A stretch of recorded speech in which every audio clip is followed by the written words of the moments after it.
नमस्कार, मी सुलेखा तळवलकर दिल के करीबमध्ये तुम्हा सगळ्यांचं अगदी मनापासून स्वागत करते. काही अभिनेते असे असतात जे रंगभूमीवर रमतात. हां, ते इतर माध्यमातून काम सुद्धा करतात, पण ते एक चेंज म्हणून किंवा तेवढीच तगडी भूमिका त्यांच्यापर्यंत आली तर, ज्यामधून ते स्वतःला प्रूव्ह करू शकतील. आपली अशीच एक मैत्रीण आहे, अतिशय गुणी अभिनेत्री गीतांजली कुलकर्णी. चला तर मग आपल्या गीतूताईचं स्वागत करूया दिल के करीबमध्ये. नमस्कार आणि वेलकम टू दिल के करीब. Thank you Sulekha, thank you. मला गीतांजली किंवा गीतूच म्हण, गीतूताई म्हणायची गरज नाही. केस पांढरे होत आहेत पण दॅट्स फाईन. नाही, तशी आपली ओळख नाहीये, पण मी तुझी सगळी कामं बघते, मला तू खूप आवडतेस. Thank you very much. आणि I am so proud of you. Thank you. म्हणजे खरं तर मनीषाताईंनी जेव्हा विचारलं तुला दिल के करीबसाठी, तेव्हा मला असं वाटलं की त्या कशाला येतील दिल के करीबमध्ये, असं मला असं कुठेतरी वाटलं. मला असं वाटतं you are too big for us. नाही, अजिबात नाही. उलट मलाच वाटत होतं की मी सध्या मराठी खूप कमी काम केलेलं आहे, त्यात मी फिट होईन की नाही तुमच्या कार्यक्रमात, लोक ओळखतील की नाही, मलाच स्वतःबाबत शंका होती. नाही, ओळखतील म्हणजे सगळे ओळखतात तुला, कारण OTT वर तू इतकी असतेस आणि इतकं उत्तम काम करतेस आणि इतके उत्तम मोजके प्रोजेक्ट्स करतेस. Thank you so much. We are so proud of you. Thank you very much. बरं, तू दिल के करीब जर का बघितलं असशील तर तुला माहित असेल की तुझं स्वागत आम्ही गिफ्ट्स देऊन करू. हो, मी पाहिलंय आणि मला तेच आश्चर्य वाटलं की एवढी लोक तुझ्याशी कनेक्टेड आहेस, म्हणजे तुझं किती गुडविल आहे. नाही, आणि प्रेमानं करतात. हो. तुमची नावं ऐकल्यावरती तर ते खूप एक्साइट होतात. खूपच. म्हणजे मी सगळ्या गिफ्ट्स बद्दल शर्वरीकडनं, माझी मैत्रीण तिथे येऊन गेली, तिच्याकडनं ऐकलं आणि मी त्याच्यानंतर एपिसोड्स पाहिले तुझे.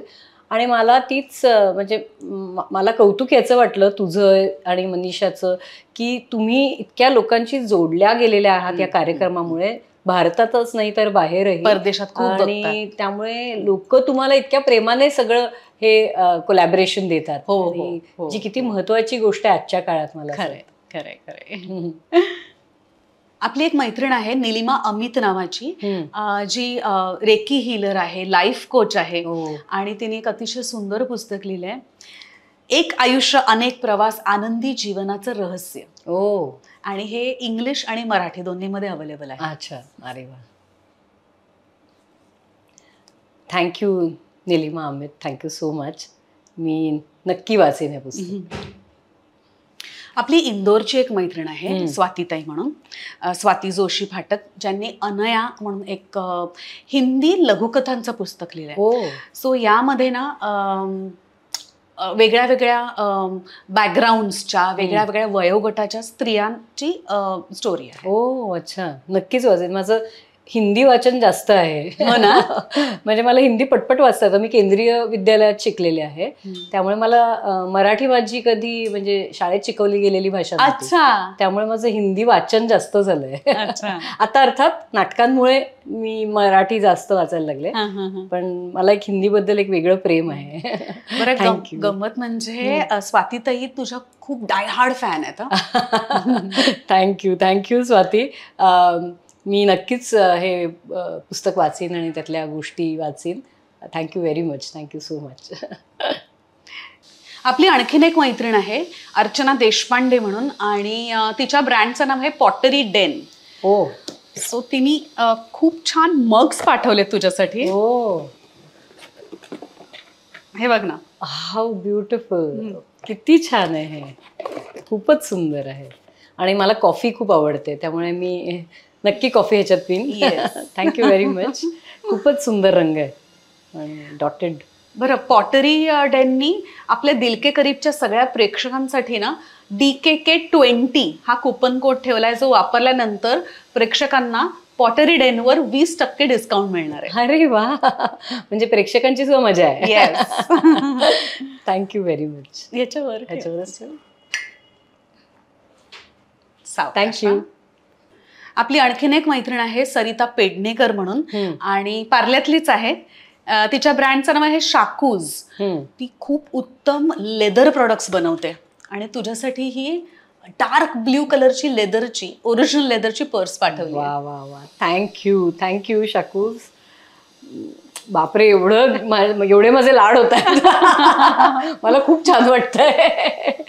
थँक्यू व्हेरी मस्त आहे ना मच. पर्स? खूपच छान. आणि मला स्लिंग बॅग्स खूप आवडतात, कारण की पटकन आपल्याला त्या खूप कम्फर्टेबल असतात. आपला एक मोबाईल फोन आणि छोटेसे काही कार्ड्स आणि पैसे असं घेऊन आपण पटकन निघू शकतो, त्यामुळे खूप कम्फर्टेबल असतात. आणि मी खूप ट्रॅव्हल करते, त्यामुळे मला आणि ह्याचे प्रॉडक्ट्स खूप छान असतात. हो ना. इथेच मला असं वाटतं मुंबईतच त्यांचं पार्ल्यात. Thank you so much Sarita, thank you so much. Thank you Sarita, thank you very much. मी नक्की तुमच्या दुकानाला सुद्धा भेट देईन. ओह. आपले आणखीन एक मित्र आहेत अद्वैत बापट नावाचे, आणि ज्यांच्या ब्रँडचं नाव आहे सहज हवन एंटरप्राइज. अच्छा. आणि आपण ऍक्टर्स आहोत, सो आपण साखर खात नाही, गुळ चालतो आपल्याला, सो ऑर्गॅनिक गुळापासून बनवलेला हा खरवस आहे. बापरे, वाव. आणि तुला जर का थँक्स म्हणायचं असेल तर ते समोर बसलेत. Oh great surprise. Thank you. Camera operate करतात आणि हेही काम करता. बापरे, इथे सगळे असे मल्टीफेसेटेड पर्सनॅलिटीज एकत्र आलेले आहेत. Thank you very much. It's amazing. अरे वा, मी नक्की खाईन. मला फार आवडतं खरवस. Thank you so much. आपल्या 2 मैत्रिणी आहेत, शिल्पा आपटे आणि मेधा गलगले. त्यांच्या ब्रँडचं नाव आहे प्रधा. आणि तुझ्यासाठी एक हँड पेंटेड बॉटल पाठवली आहे, आणि याच्यामध्ये लाईट सुद्धा आहेत. किती सुंदर. माझं एक गावाकडे घर आहे, तर तिथे मी अशा ज्या छान छान गोष्टी मला मिळतात त्या तिथे ठेवते. अरे वा. त्यामुळे हे नक्की मी तिथे ठेवीन. थँक्यू शिल्पा. आणि नाव काय म्हणाला? शिल्पा आणि मेधा. शिल्पा आणि मेधा, थँक्यू सो मच. खूप सुंदर आहे. गीतांजली, आता आपण इथे बसलोय ना, तो आहे द प्रधा स्टुडिओ. सो शिल्पा आणि मेधाचा हा स्टुडिओ आहे. त्या इथेच काम करतात त्यांचं. आणि इथे जितक्या वस्तू दिसतात त्या स्वतः त्यांनी बनवल्यात हाताने. म्हणजे इवन दिस, सगळंच. वंडरफुल. म्हटलं मी अशा ठिकाणी आले जिथे सगळी लोक आणि हे सगळे खूप मल्टीफेसेटेड आहेत, आणि फारच छान वाटतंय मला आता इथे येऊन. बरं, मला आठवतंय शिल्पानी मला मध्ये सांगितलं होतं, correct me if I am wrong Shilpa, की या स्टुडिओमध्ये जर का येऊन प्रेक्षकांनी जर का शॉपिंग केलं तर त्यांना 10% डिस्काउंट आहे. अरे वा. म्हणजे इथे ते हे सामान इथेच एक्झिबिट करतात. हो, नाईस. येस. आणि हा स्टुडिओ इतका छान आहे, प्रसन्न आहे. ती रेंटवरती सुद्धा देते हा स्टुडिओ. अच्छा. सो आपले कधी कालमी असतात किंवा काही स्टोरी सिटिंग्स असतात, तर इथे शांतपणे छान काम सुद्धा होऊ शकतं. किती छान. आणि पार्ल्यात आहे त्यामुळे अगदी कन्व्हिनियंट आहे सगळ्यांसाठी. म्हणजे दादर कडनं येणाऱ्या आणि बोरिवली गोरेगावकडनं येणाऱ्या. आपली आणखीन एक मैत्रीण आहे बरं का. तुझ्या एवढ्या मैत्रिणी आहेत आणि त्या एवढ्या गिफ्ट देतात त्याबद्दल खूप गोड आहेत सगळ्या. किती छान. म्हणजे या ताई ज्या आहेत ना, मीनाताई इनामदार, त्या वयाने मोठ्या आहेत पण इतक्या गोड आहेत. त्यांच्या साड्यांचं नावच आहे, म्हणजे ब्रँडचं नावच आहे अप्रतिम साड्या. आणि खरंच अप्रतिम असतात ग. ही एक कॉटन सिल्क पाठवली तुझ्यासाठी. बघ, आवडते का? मला तर हे असे व्हायब्रंट रंग खूप आवडतात. ही जामदानी टाईप काहीतरी दिसतंय मला हे. वा वा वा, छान आहे ना. फारच सुंदर आहे, फारच छान आहे. आणि मला पिवळा रंग फार आवडतो. हो, माझा फेवरेट आहे. पण मी तुला नेहमी अशा छान एलिगंट सटल कलर्स मध्ये बघितलंय. मला म्हणजे एस्पेशली इंटरव्ह्यूज किंवा काय असेल तर मला ना जरा जास्त बेसिक रंगांकडे जायला आवडतं. रंग म्हणजे ब्लॅक, व्हाईट किंवा बेज, ग्रे असं. पण मला पर्सनली येलो कलर खूप आवडतो. म्हणजे मी व्हेनिस फिल्म फेस्टिवलला जेव्हा गेले होते, कॉटचं प्रेमियर होतं तिथे, तर तेव्हा मी मुद्दामून येलो एक सलवार कुर्ता सिलेक्ट केला होता, कारण की मला तो आपण इंडियाला रिप्रेझेंट करतो, काहीतरी ब्राईट असावं म्हणून मग मी मुद्दामून येलो कलरचा एक सूट घालून गेलो. मला माझा अत्यंत फेवरेट कलर आहे. Thank you so much. अप्रतिम आहे साडी.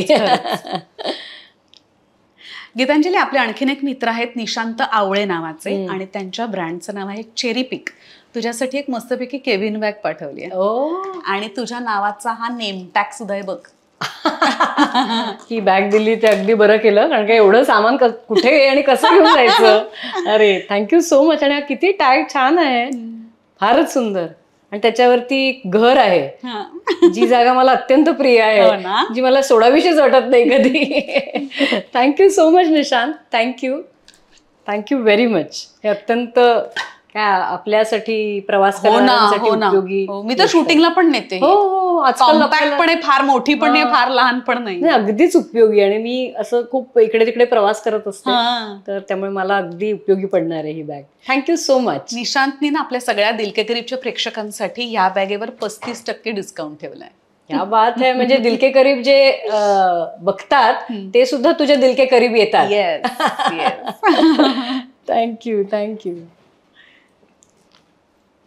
आपले हे जे काही मित्र मैत्रिणी आहेत ना, म्हणजे आता मी शिल्पा आपटे, मेधा गलगले, त्या म्हणजे अगदी पहिल्या दिवसापासून आपल्यासाठी गिफ्टिंग करतात. निशांत आपल्याबरोबर अगदी 75व्या एपिसोड पासून ते आजवर आहे. बरीच वर्ष आपल्याबरोबर निलिमा अमित सुद्धा आहे. सो ज्यांनी एकही एपिसोड असा चुकवलेला नाही. Amazing. So thank you so much. मला ना खूप बरं वाटतं की इतकी लोक माझ्या बरोबर जोडली गेली. Thank you so much. आणि नाव किती अप्रोप्रिएट ठेवलंय, दिल के करीब. त्यामुळे सगळे तुझ्या दिल के करीब येतात आणि तुझ्यावर इतकं भरभरून प्रेम करतात. कारण काय त्याशिवाय शक्यच नाहीये एवढं कोणाला म्हणजे गिफ्ट देणं आणि ना एवढं त्याबद्दल वाटणं, त्या शो बद्दल. नाही, काही जणांना वाटतं की अरे खूप वेळ जातोय याच्यामध्ये, पण ह्यातून ना त्यांना सुद्धा मदत होते. आणि ऑफकोर्स जेव्हा तुम्ही एवढी मोठी मोठी मंडळी आमच्याकडे येतात तेव्हा तुमची काळजी घेणं, तुम्हाला हॅपी करणं हे मला असं वाटतं आमचं कर्तव्य आहे. Thank you so much. आणि मला असं वाटतं जे एंटरप्राइझिंग लोक आहेत त्यांना नेहमी आपण मदत करावी. कारण काय मला वाटतं त्याच्यामुळे एक काय प्रोत्साहन मिळतं आणि नवीन लोकांच्या समोर सुद्धा एक आदर्श निर्माण होतो की आपण स्वतःच काहीतरी सुरू करू शकतो, जे किती गरजेचं आहे. कारण काय आपण नेहमी परावलंबी असतो ना, आपण कुठल्या तरी कंपनीवरती, सरकारवरती अवलंबून असतो नोकऱ्यांसाठी. ते न करता आपण स्वतःच काहीतरी सुरू केलं तर उलट आपण अजून 20-25 लोकांना मदत करू शकतो. आणि ह्याच करता आपण डिस्क्रिप्शन मध्ये त्या सगळ्यांची इन्फॉर्मेशन देतो, त्यांचे फोन नंबर्स असतात आणि आपले बरेच प्रेक्षक त्यांच्याकडून ह्या सगळ्या वस्तू घेतात विकत. किती छान, फारच सुंदर. सो गप्पांना सुरुवात करूया. अगदी नक्की.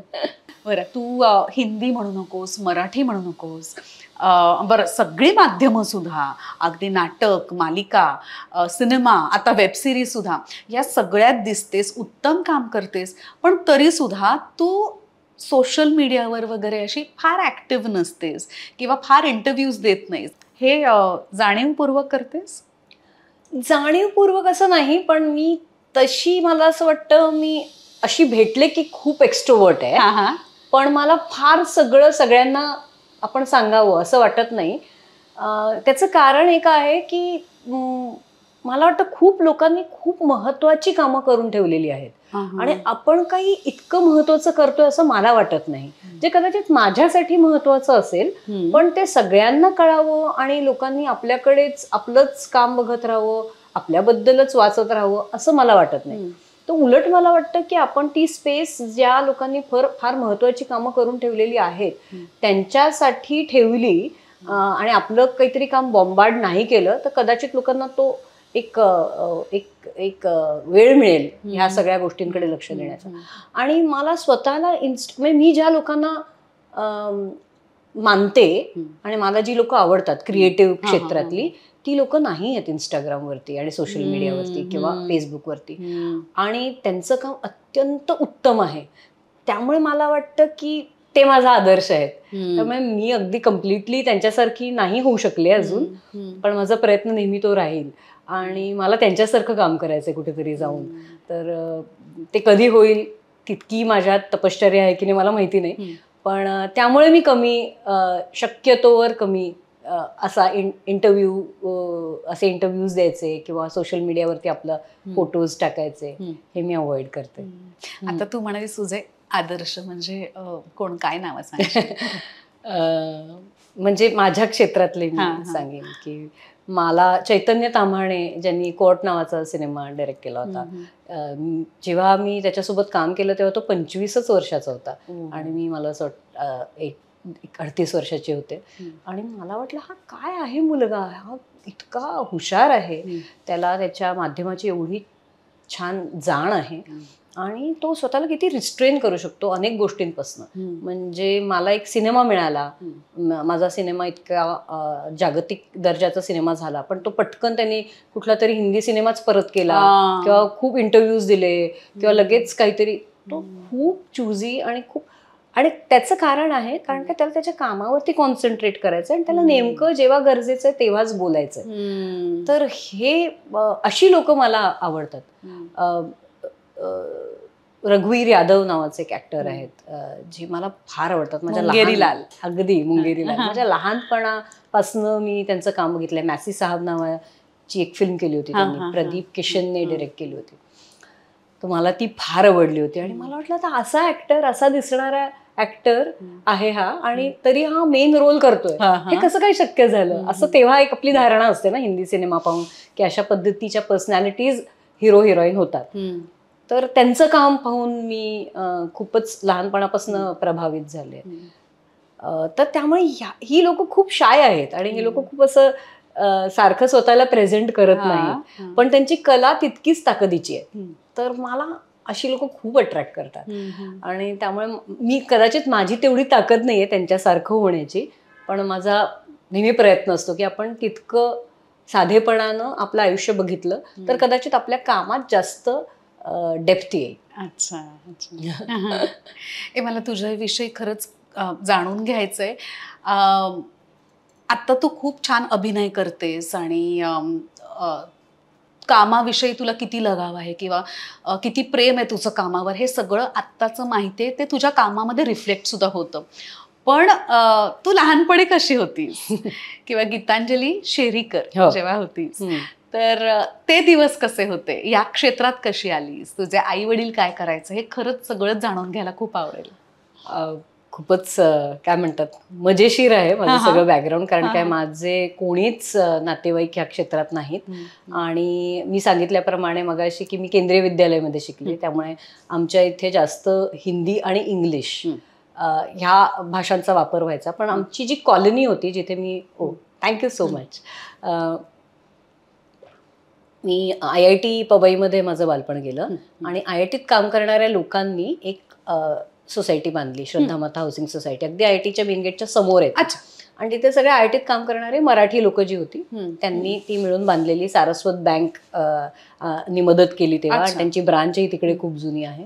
तर ही IIT मधली पहिली कोऑपरेटिव्ह सोसायटी होती. त्याच्या आधी बंगले वगैरे काही होते पण बिल्डिंग्स कुठल्याच नव्हत्या. तर तिकडे म्हणजे पवईतच माझा जन्म झाला आणि तिकडे मी वाढले आणि त्यामुळे मराठी नाटकं किंवा मराठी साहित्य, मराठी गाणी, हे सगळं जे काही मला मिळालं ह्याचं काय अवेअरनेस, शिक्षण, ते आमच्या कॉलनीमुळे झालं. कारण शाळेत हा काही प्रकार नव्हता, ती भाषाच शिकवत नव्हते त्यामुळे. आणि माझ्या आईला फार साहित्याची आवड आहे आणि माझी आई सगळं वाचते, ती साधारण पुस्तकं खाते, ती एवढं वाचते. तर त्यामुळे तिने खूप लहानपणापासून वेगवेगळ्या गोष्टी सांगितल्या मला. ती IITत काम करायची, ती IITत अकॅडमिक्समध्ये होती, ती सुपरवायझर होती आणि ती खूप हौशी होती. त्यामुळे तिने सगळं हौसेने माझं सगळं केलं आणि अगदी मला जे आवडते त्याला. आणि असं काही प्रेशर नव्हतं आमच्या घरी की अभ्यास केलाच पाहिजे वगैरे, म्हणजे माझ्या बाबतीत, कारण की मी सगळ्यात धाकटी आहे. मला 12 वर्षाने मोठी माझी बहीण आहे आणि 8 वर्षाने मोठा माझा भाऊ आहे आणि माझे वडील शिपवर होते. तर ते आम्हाला म्हणायचे की गीतूमाई म्हणायचे ते मला, की तू नापास झालीस तरी चालेल, आपण आमरसची पार्टी करणारच आहोत. मला असं वाटतं 3ऱ्या मुलापर्यंत येईस्तोवर त्यांनी हात वर केले होते, काहीही होणार नाही.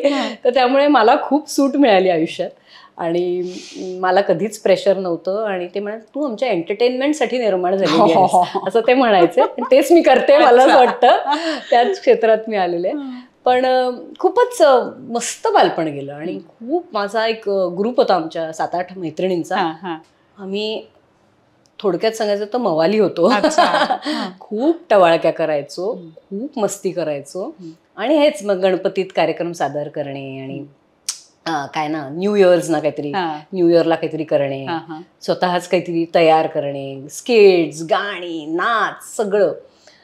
आणि हे सगळं करताना मी म्होरके असायचे. मला फार आवडायचं ते सगळं असं सगळ्यांना एकत्र आणून.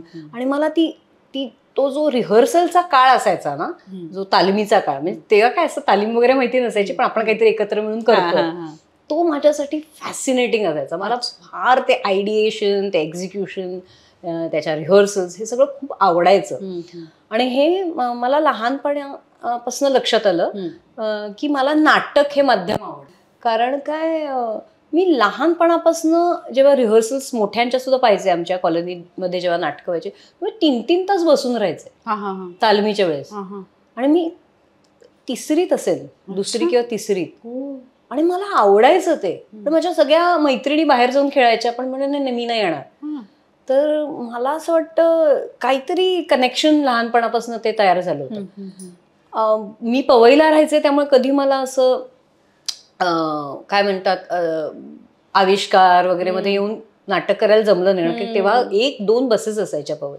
पण मी हे सगळं काय म्हणतात ना, स्टार्टअप आमचं असल्यासारखं सगळं स्वतःच करायचो. आणि स्वतःच सगळं इंडी वर्क म्हणतात ना आपण, इंडिपेंडेंट वर्क सारखं होतं. तर ते सगळं मला असं वाटतं that was something which contributed in my cultural life असं मी म्हणतो. जे आत्ता मी करते त्याचंच काहीतरी सीडिंग तिथे झालं होतं असं मला वाटतं. माझं दुसरी तिसरीत म्हणजे तेव्हा कळायचं तुला एवढं? हो, मला की मला ह्याच्यात इंटरेस्ट आहे, किंवा मला लहानपणापासून नाटकात रस होता. म्हणजे मला काय माहिती नाही, म्हणजे ते काहीतरी मला, मी आमच्याकडे एक मोठा टिपॉय होता असा लांब सडक. तर मला आठवतंय, माझे फोटोज आहेत आणि मला ते अजून मेमरी आहे. म्हणजे असं नाही की मी ते विसरलेले आहे. मी 2 वर्षाची असेन आणि मला कळायचं की लोक आलेली आहेत आणि आता मी ह्याच्यावरती जाऊन ह्यांना सगळ्यांना एंटरटेन करायचं. तर ते लहानपणापासून कुठेतरी सीडिंग झालेलं आहे. आणि मी रुईया कॉलेजमध्ये ऍडमिशन घेतली आणि मला माहिती होतं की मला नाटकातच काम करायचंय. मी काहीही दुसरा विचार केलेला नव्हता. कुठल्याही दुसऱ्या कॉलेजमध्ये ऍडमिशन घेतली नाही. आर्ट्समध्ये जायचंय, रुईया कॉलेजला जायचंय, कारण की तिथे नाटकाचं वातावरण आहे. तर त्यामुळे इतकी क्लॅरिटी होती मला काही वर्षांपर्यंत, आता नाहीये. पण त्यामुळे लहानपणापासून ऍक्टरच व्हायचं होतं. फक्त मला कुठेतरी ते सांगता येत नव्हतं, कारण काय आमच्या आजूबाजूला कोणीच तसं प्रोफेशन घेतलेलं नव्हतं. त्यामुळे मला वाटायचं की नाही, आपण काहीतरी जॉब करायचा आणि मग ऍक्टिंग असं ऍज अ हॉबी डेव्हलप करायची. पण मग मी रुईयाला असताना मला नाटकात फार भाग नाही घेता आला. मी एकदा सती नावाची एक एकांकिका होती, ज्याला खूप बक्षिसं मिळाली. चंद्रकांत कुलकर्णींनी डिरेक्ट केली होती. सोनिया परचुरे आणि संजय नार्वेकर लीड होते आणि मी अशी मॉबमध्ये होते. आणि मला कळलं की एकतर मला ना कॉम्पिटिशनची फार भीती वाटते. मला कॉम्पिटिशन म्हटलं की मी अशी तितर-बितर होते. त्यामुळे मी अशी पुढे येऊन स्वतःहून काहीतरी आपण हे जिंकायला पाहिजे, आपल्याला मिळवायला पाहिजे, असा माझा स्वभाव अजिबातच नाही. परीक्षा, कॉम्पिटिशन नाही, आपण मिळून काहीतरी काम करायचं तर मला फार आवडेल. तर तसा माझा स्वभाव होता.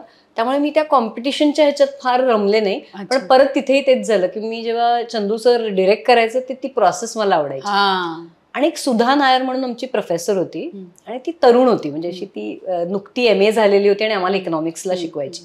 आणि तिचं आणि माझं खूप जमायचं. तर मी तिच्याशी बोलत होते, तर तिने म्हटली, why don't you apply for national school of drama? मी म्हटलं, yeah I have read about it but I am not sure. No no no. मग तिने सगळी मला माहिती दिली. माझ्या आईने सुद्धा मला ही माहिती दिली, कारण की माझी आई खूप वाचायची, त्यामुळे तिला माहिती होती. आणि त्यावेळेस माझ्या भावाचं नुकतंच लग्न झालं होतं. तर शर्मिला माझी बहिणी टाटा इन्स्टिट्यूट ऑफ सोशल सायन्सेसमधनं तिने MA केलं होतं ह्युमन रिसोर्समध्ये. तर मला वाटलं की ह्या 3 व्यक्ती आहेत, त्यांनी मला खूप माहिती दिली. आणि मी म्हटलं आपण अप्लाय तर करूया, काय होईल जास्तीत जास्त. आणि मी अप्लाय केलं आणि आमचं वर्कशॉप झालं मुंबईत. आणि मग दिल्लीत 4 दिवसाचं वर्कशॉप झालं आणि मी क्लिअर केलं. आणि मी 20च वर्षाची होते तेव्हा. आणि मला माझ्या वडिलांना अजिबात आवडलं नाही. मग ते म्हणाले की नाही, असं दिल्लीला जायचं आणि नाटकाच्या क्षेत्रात करिअर करायचं, काही नाही, तू MA कर आणि प्रोफेसर व्हायचंच तू, अजिबात असं काही ह्या भानगडीत पडायचं. तर मी म्हटलं ठीक आहे, मला स्कॉलरशिप आहे. हा. NSDच्या सगळ्या विद्यार्थ्यांना स्कॉलरशिप असते. अच्छा.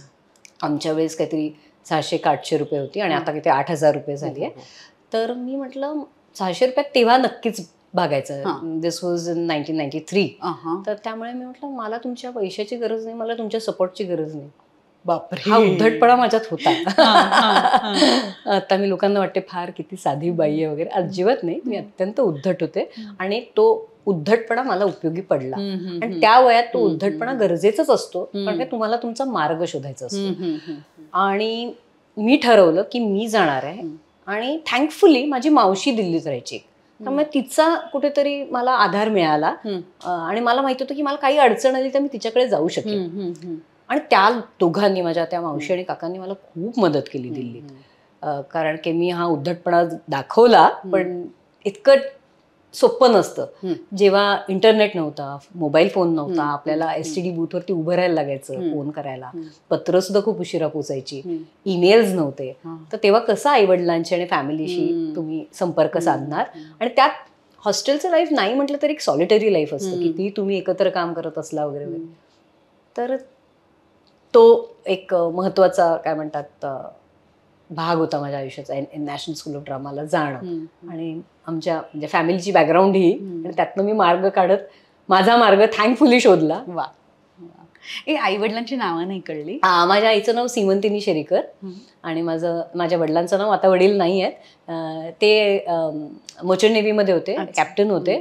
त्यांचं नाव मोरेश्वर शेरीकर, कॅप्टन मोरेश्वर शेरीकर. आणि भावंड माझी मोठी बहीण विभा, ती विभा भिलवडीकर, ती MBA झालेली आहे मार्केटिंगमध्ये. तेव्हा ती त्या कॅटमध्ये 4वी 5वी असं काहीतरी आलेली होती आणि ती SP जैनमध्ये होती आणि खूपच हुशार, इकॉनॉमिक्समध्ये गोल्ड मेडलिस्ट वगैरे. त्यामुळे ती जरा आमच्यातली सगळ्यात हुशार बहीण आहे. आणि पण तिची माझी खूप चांगली मैत्री आहे. आम्ही खूप बोलवे, आमच्या 12 वर्षाचं अंतर आहे, पण खूप आमची मैत्री आहे. आम्ही भांडतोय तितक्याच, पण खूप चांगलं नातं आहे आमचं. माझा भाऊ 8 वर्षांनी मोठा आहे, त्याचं नाव राजेंद्र शेरीकर. तो न्यूजर्सीमध्ये असतो, इंजिनियर आहे. आणि आमचं बोलणं जरा कमी आहे, पण कारण तो खूप अबोल आहे. तो जरा, मी जेव्हा नॅशनल स्कूल ऑफ ड्रामामध्ये गेले तेव्हा तोही जरा अगेन्स्ट होता. पण वहिनी फॉर होती. वहिनी फॉर. आणि त्यामुळे आमच्यातला दुवा आमची वहिनी आहे. पण बघा, मला सगळ्या बायकांनी सपोर्ट केला. NSD बद्दल आता आपण बोलत होतो, आणि NSD मधलं वातावरण, त्यावेळेच्या आठवणी, त्यात खरंच म्हणजे तुम्ही जेव्हा हे सगळं सांगता तेव्हा आम्ही सुद्धा त्यात रमतो. मला आय एम व्हेरी शुअर की आमच्या प्रेक्षकांना सुद्धा ते ऐकायला आवडेल. तर त्यावेळेच्या काही आठवणी सांगशील का? खूपच, काय म्हणू ना, मी नेहमी म्हणते, सगळ्या इंटरव्ह्यूजमध्ये मी हे म्हणते की NSD हा माझा पुनर्जन्म होता.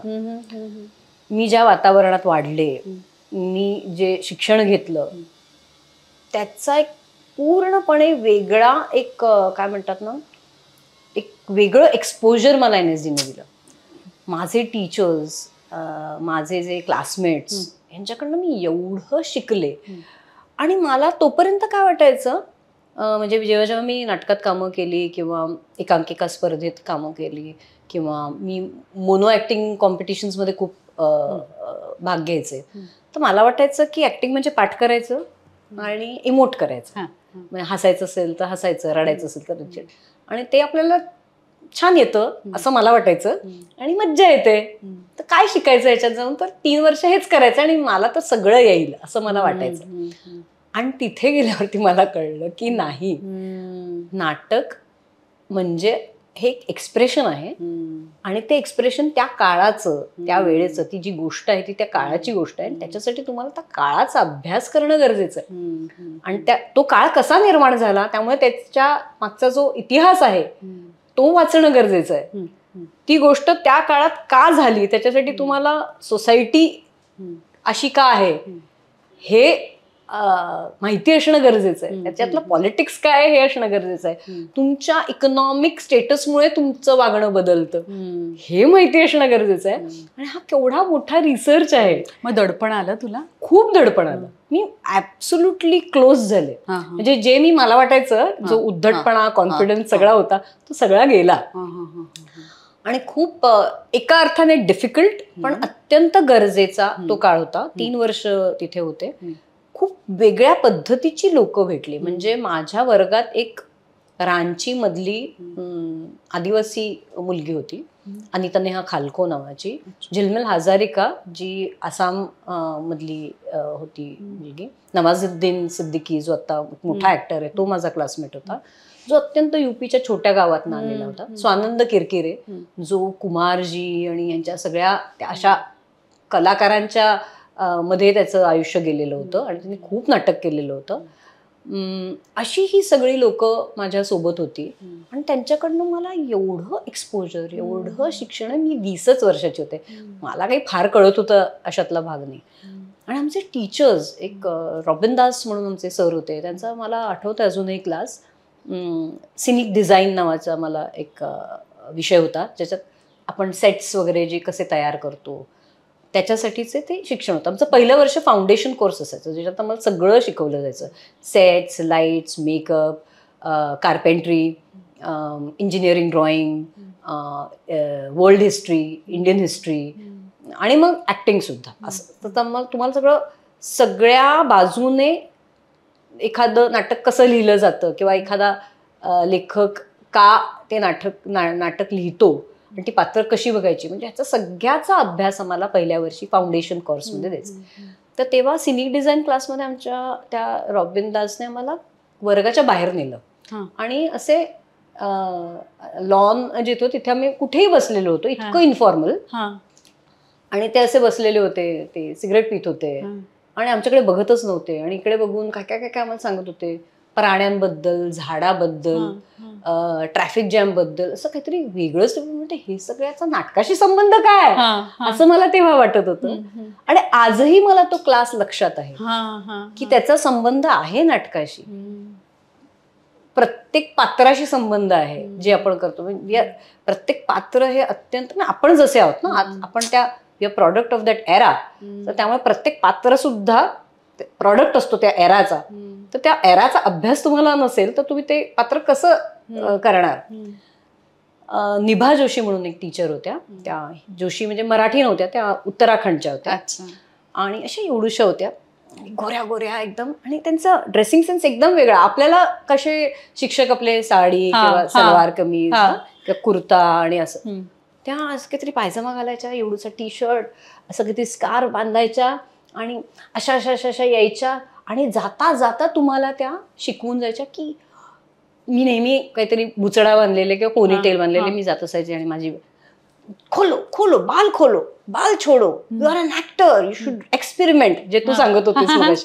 मी असं काहीतरी टी शर्ट वगैरे, नो टेक अ स्कार्फ, येताना जाताना तो स्कार्फ घेऊन येईन, तुला how will explore your body language, असं त्या जाता येता शिकवायच्या. अशा लायब्ररीमध्ये त्यांचा क्लास असायचा. त्या शिडीवरती चढायच्या, मोठी मोठी पुस्तकं काढायच्या, ये देखो लिखो मत, फील करो, don't write now, you know, you have to listen to me, you have to see this pictures. हे व्हिज्युअल जे नॉलेज आहे ते मला नव्हतंच. जे मला असं वाटतं महाराष्ट्रात तेवढं व्हिज्युअल लिटरसी नाही आहे, एस्पेशली मिडल क्लास फॅमिलीजमध्ये. तर मी चित्र बघायला लागले, renaissance period, you know, Japanese art, Zen art, Harappa, सगळी ती संस्कृती आपली जी. आणि एलोराला आम्हाला नेलं त्यांनी, ती शिल्प, ते केव्स बघितले, इजिप्शियन हे. तर हे सगळं आर्ट हिस्ट्री आणि आर्ट बद्दलचं जे एक काय म्हणतात ना महत्व, आर्टचं जे महत्व आहे आपल्या नाटकाच्या क्षेत्रात, ते मला पहिल्यांदा कळलं. मला नाही वाटत ते मी इथे असते तर मला लक्षात आलं असतं किंवा म्हणजे खूप वेळ लागला असता किंवा कळायला. ते फॉर्मल एज्युकेशन मला मिळालं नसतं. तर गाणं मला गाता येतं हे मला स्वानंदमुळे कळलेलं आहे. तो मला शिकवायचं, मी गायचे, मला काही गाणी इतकी यायची नाही. झिलमिल हजारिका म्हणून माझी जी रूममेट होती तिने मला रियाज करायला शिकवला आणि आज मी म्युझिकल्स करते. तर हे ह्यांच्यामुळे, म्हणजे आणि नुसतं म्हणून म्हटलं टीचर्स असं नाही, तुमचे क्लासमेट्स, तुमचे सिनियर्स, ह्या सगळ्यामुळे एक वेगळं डिसिप्लिन. आणि मला असं वाटतं ऍक्टिंग ही खूप छोटी गोष्ट आहे. तुम्हाला जीवन कसं जगायचं हे कळलं पाहिजे, जे मला NSDने शिकवलं, जे आजपर्यंत, मी 20 वर्षाची असताना NSDत गेले, आज मी 50 वर्षाची आहे आणि अजूनही मला वाटतं की ते मला कमी पडलेलं नाहीये शिक्षण. आजही मला ते शिक्षण उपयोगी पडतं. इतकं महत्व आहे NSDचं. आणि नॅशनल इन्स्टिट्यूट्सचं एवढं महत्व असतं. तुम्ही कुठलीही इन्स्टिट्यूट बघा, NID बघा, IITs बघा, IIMs बघा, FTI बघा, या शिक्षणाचं अत्यंत महत्व आहे. अनफॉर्च्युनेटली म्हणजे सॉरी टू से, पण मराठी लोकांमध्ये एस्पेशली नाटकातल्या हे महत्व नाही दिलं जात. कारण ह्याचं असं आहे की आपल्याला परंपरेने खूप दिलं. त्यामुळे वाटतं काय एनर्जीमध्ये जाऊन शिकणार आहे, कशाला शिकायची ऍक्टिंग. नाही, प्लीज डोंट डिमीन दिस. हे अत्यंत महत्वाचं शिक्षण आहे. कदाचित तुम्हाला काहीतरी तुमच्या प्रिव्हिलेजमुळे मिळालेलं आहे. तुमच्या आधीच्या पिढीने काहीतरी तुमच्यासाठी करून ठेवलेलं आहे म्हणून तुमचं आपोआप शिक्षण झालेलं आहे. पण ज्यांना ते मिळत नाही त्यांच्यासाठी ते अत्यंत महत्वाचं असतं. कदाचित तुम्हाला ती क्राफ्ट येणार नाही, कदाचित तुम्ही एनर्जीत जाऊन ग्रेट ऍक्टर बनणार नाही, पण तुम्हाला ती दृष्टी मिळते. आणि ती दृष्टी मिळणं अत्यंत गरजेचं आहे.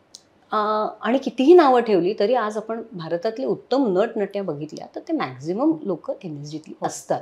तर त्यामुळे तुम्ही असं म्हणून, आणि एक कुठल्याही शिक्षणात सगळे इंजिनियर काय टाटा मध्ये CEOs होत नाहीत, सगळे डॉक्टर्स काही एम्समध्ये काय म्हणतात कुठल्या तरी याचे डिपार्टमेंटचे HODs होत नाही. तसं NSDचं सुद्धा आहे की सगळे काहीतरी खूप ग्रेट कलाकार बनतात किंवा खूप काहीतरी करतात असं नाही, पण ती दृष्टी NSD देतं. आणि ह्या इन्स्टिट्यूटचं अजून एक महत्व म्हणजे ह्या इन्स्टिट्यूट स्कॉलरशिप्स देतात. माझ्यासारखी मध्यमवर्गीय कुटुंबातली मुलगी जिला नाटक हे करिअर चूज करायचं होतं, तिच्या घरातनं विरोध होता, तर एखाद्या रांची मधल्या ट्रायबल कुटुंबातनं आलेल्या मुलीला कोण सपोर्ट करणार. तर अशा वेळेस स्कॉलरशिप्स ह्या अत्यंत महत्वाचा पार्ट असतो. कारण काय, आपण समजा म्हटलं टॅक्सपेयर्सच्या पैशातनं स्कॉलरशिप्स गेल्या आणि हे लोक असं 3-3 वर्ष इथे नाटकं करतात, नाही, ते महत्वाचं आहे. स्कॉलरशिप्स ह्या अत्यंत गरजेच्या आहेत. अंडर प्रिव्हिलेज कम्युनिटीसाठी तर आहेतच, पण अशा इन्स्टिट्यूट्समध्ये जिथे मुलींना किंवा मुलांना सुद्धा आई वडील परवानगी देणार नाहीत कदाचित तुम्ही नाटकात काहीतरी ग्रॅज्युएशन, आजकाल तशी परिस्थिती नाहीये पण अशी परिस्थिती असू शकते, तर तिथे तो वाव असला पाहिजे, ती ऑपॉर्च्युनिटी असली. तर त्यामुळे मला वाटतं NSD शिक्षण हे महत्वाचंच आहे. ह्याबद्दल मला काहीही म्हणजे मला दुसरं मतच नाही माझ्या ह्याच्यात. आणि फॉर्मल इनफॉर्मल कुठलंही शिक्षण असू दे ते महत्वाचं आहे. आणि हे आपण मला असं वाटतं लक्षात ठेवलं पाहिजे प्रत्येकाने. तू NSD केलंस म्हणून तू हिंदी रंगभूमीकडे वळलीस का? खरं सांगायचं तर NSD केल्यानंतर माझी काय इच्छा होती मी सांगते. मी NSDत ह्याचसाठी गेले होते की लोकसत्ता किंवा महाराष्ट्र टाइम्सच्या दुसऱ्या पेजवरती ज्या नाटकाच्या ऍडव्हर्टिजमेंट्स असतात तिथे आपला चेहरा असावा, हा माझा फोकस होता. आल्यानंतरही तोच होता, कारण की मला मराठी नाटक प्रचंड आवडतं. आणि मला दीनानाथ किंवा गडकरी इथे किंवा शिवाजी मंदिर इथे जेव्हा तो तिसरी घंटा होते, पडदा उघडतो, ते गजऱ्याचे आणि बटाटा वड्याचे वास हे मला अत्यंत काय म्हणतात ना जवळचे वाटतात. तर त्यामुळे मला त्याच वातावरणात जायचं होतं खरं तर. पण अर्थात आल्यानंतर काही 96 मध्ये मी पासआउट झाले. अच्छा, ओके. तर तेव्हाचा काळ इतका असा वेगळा होता की TV आलेला होता, अजून डेली सोप्स असे नुकते आलेले होते, शांती वगैरे वगैरे. मला असं वाटतं सिनेमा, इंडिपेंडेंट सिनेमा जरा असा हलत होता, काही असं फार घडत नव्हतं. नाटक अर्थातच चाललेलं होतं. मला कळत नव्हतं काय करायचं कसं करायचं, कारण पैसा मिळवणं अत्यंत गरजेचं होतं. पैसे नव्हते माझ्याकडे आणि तेव्हा माझं नुकतंच लग्न झालं होतं, आमच्या दोघांकडे पैसे नव्हते. तर त्यामुळे मला वाटलं की आपण जे मिळेल ते काम करायचं. त्यामुळे मी TV केला. मी भैस बराबर नावाची एक सिरियल करायचे सुमित्रा भावेंची, सुनील सुक्तनकर आणि सुमित्रा भावेंची. मी अजून एक सिरियल करायचे हिंदी, स्वराज नावाची, ज्याच्यात खूप आम्ही सगळे नाटकातले कलाकार होतो आणि जी आपल्या मंजू सिंग नावाचे एक प्रोड्युसर, खूपच गोड बाई होते आणि आम्ही सगळे त्याच्यात असे स्वानंद लिहायचा ती सिरियल. आणि सगळे असे आम्ही नाटकातले जे काम करणारे होतो ते सगळे होतो त्याच्यात. आणि त्याच्यातनं थोडेफार पैसे मिळायचे जे खूपच गरजेचे होते तेव्हा. आणि नाटक मी आविष्कार बरोबर करायला लागले होते तेव्हा. आविष्कारचाच एक असा, तेव्हा आविष्कार इतकं ऍक्टिव्ह नव्हतं, पण तरी काही काही नाटकं तिथे काही तरुण मुलं जी आली होती ती करू पाहत होती. तर तेव्हा मी वसंत आबाजी डहाकेंच्या कवितांवरती आधारित एक कार्यक्रम होता, गिरीश पत्केने तो डायरेक्ट केला होता, त्याच्यात मी होते. आणि मग आम्ही एक नाटक केलं, त्याच आविष्कारचीच काय म्हणू आपण, त्याच्यातल्याच काही मुलांनी बनवलेली संस्था होती वलय. आम्ही रिहर्सल आविष्कारमध्येच करायचो. तर बुद्धिबळ झब्बू नावाचं नाटक केलं, तर ते खूपच गाजलं तेव्हा.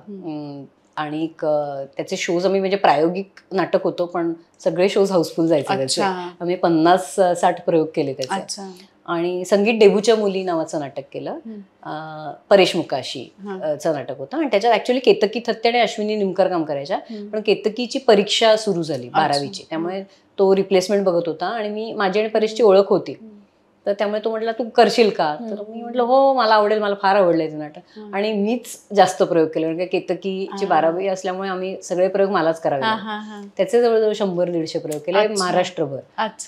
आणि मग मी परेश बरोबर एवढी मैत्री झाली, आणि मला परत त्याचा वर्ल्ड व्ह्यू, त्याचं पॉलिटिक्स, त्याचं जे एक्सप्रेशन होतं, त्याची जी गोष्ट सांगण्याची पद्धत होती ती मला फारच आवडली.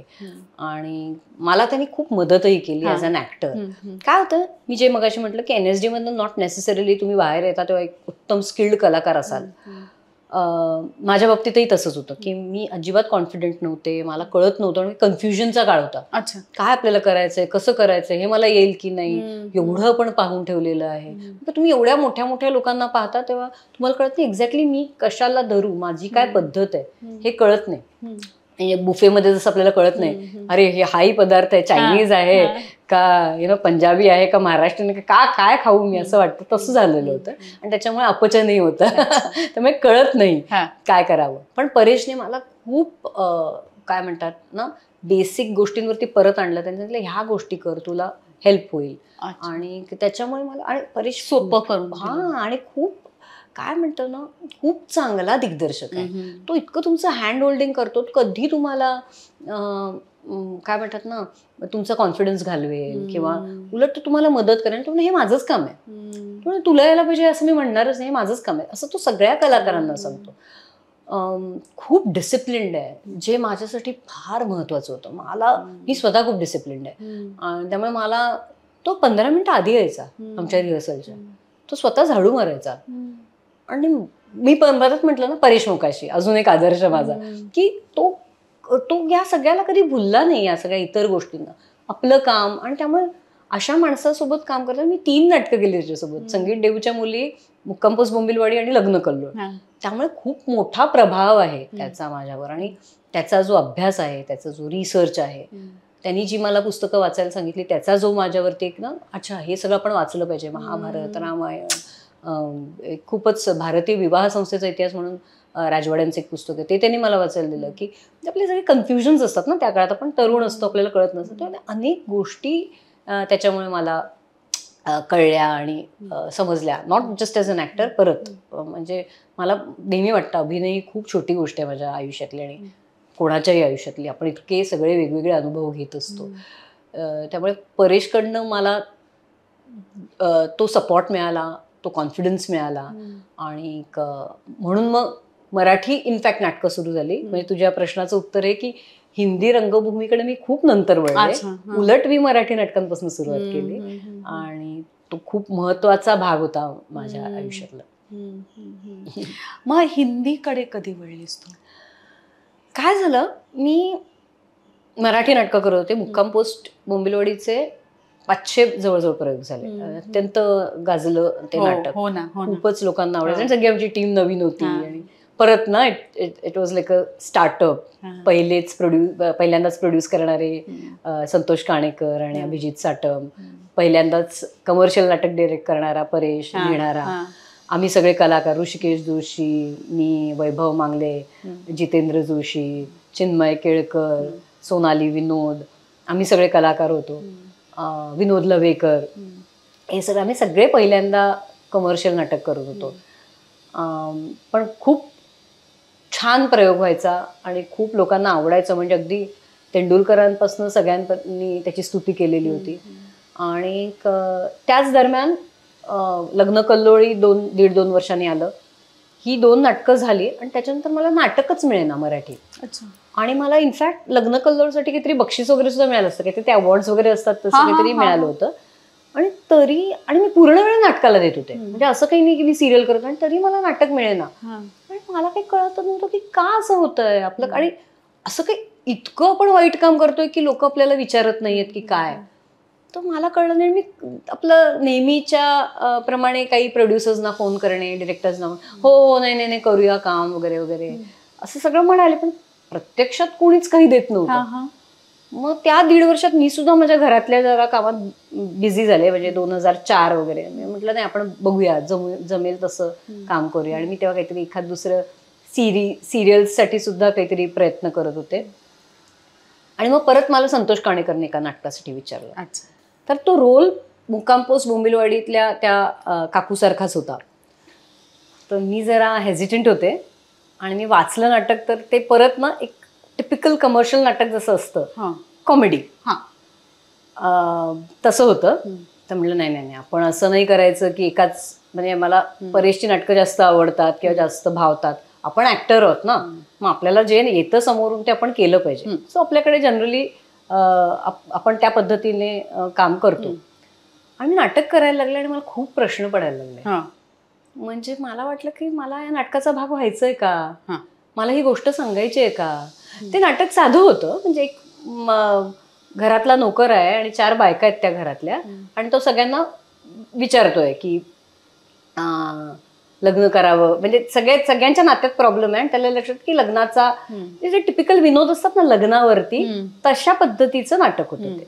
बरं, आता नाटकातनं काही त्यांना तेवढंच त्याच्यात एंटरटेन करायचं लोकांना एवढाच मुद्दा होता. नाटकातनं काहीतरी ते वेगळा काहीतरी तुम्हाला मॉरल सांगत होते किंवा तुम्ही असं करत असं काही नव्हतं.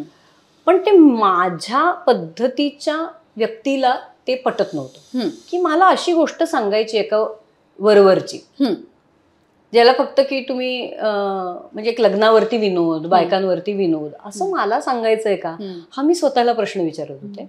आणि माझ्या लक्षात आलं की नाही, मला अशा गोष्टीचा भाग होता येणार नाही. मी त्या पद्धतीची ऍक्ट्रेसच नाही किंवा त्या पद्धतीची व्यक्ती नाही, त्यामुळे मी त्या पद्धतीची ऍक्ट्रेस होऊ शकणार नाही. हे त्या नाटकामुळे मला कळलं पहिल्यांदा की मला कुठल्या पद्धतीचं काम करायचं आहे. आणि मला परत लक्षात आलं की जे आमच्या NSD मध्ये आम्हाला अनेकदा सांगायचे की तुम्ही फेल झाल्याशिवाय तुम्हाला कळत नाही तुम्हाला काय हवंय. आणि that play was a failure for myself as an actor, as an individual.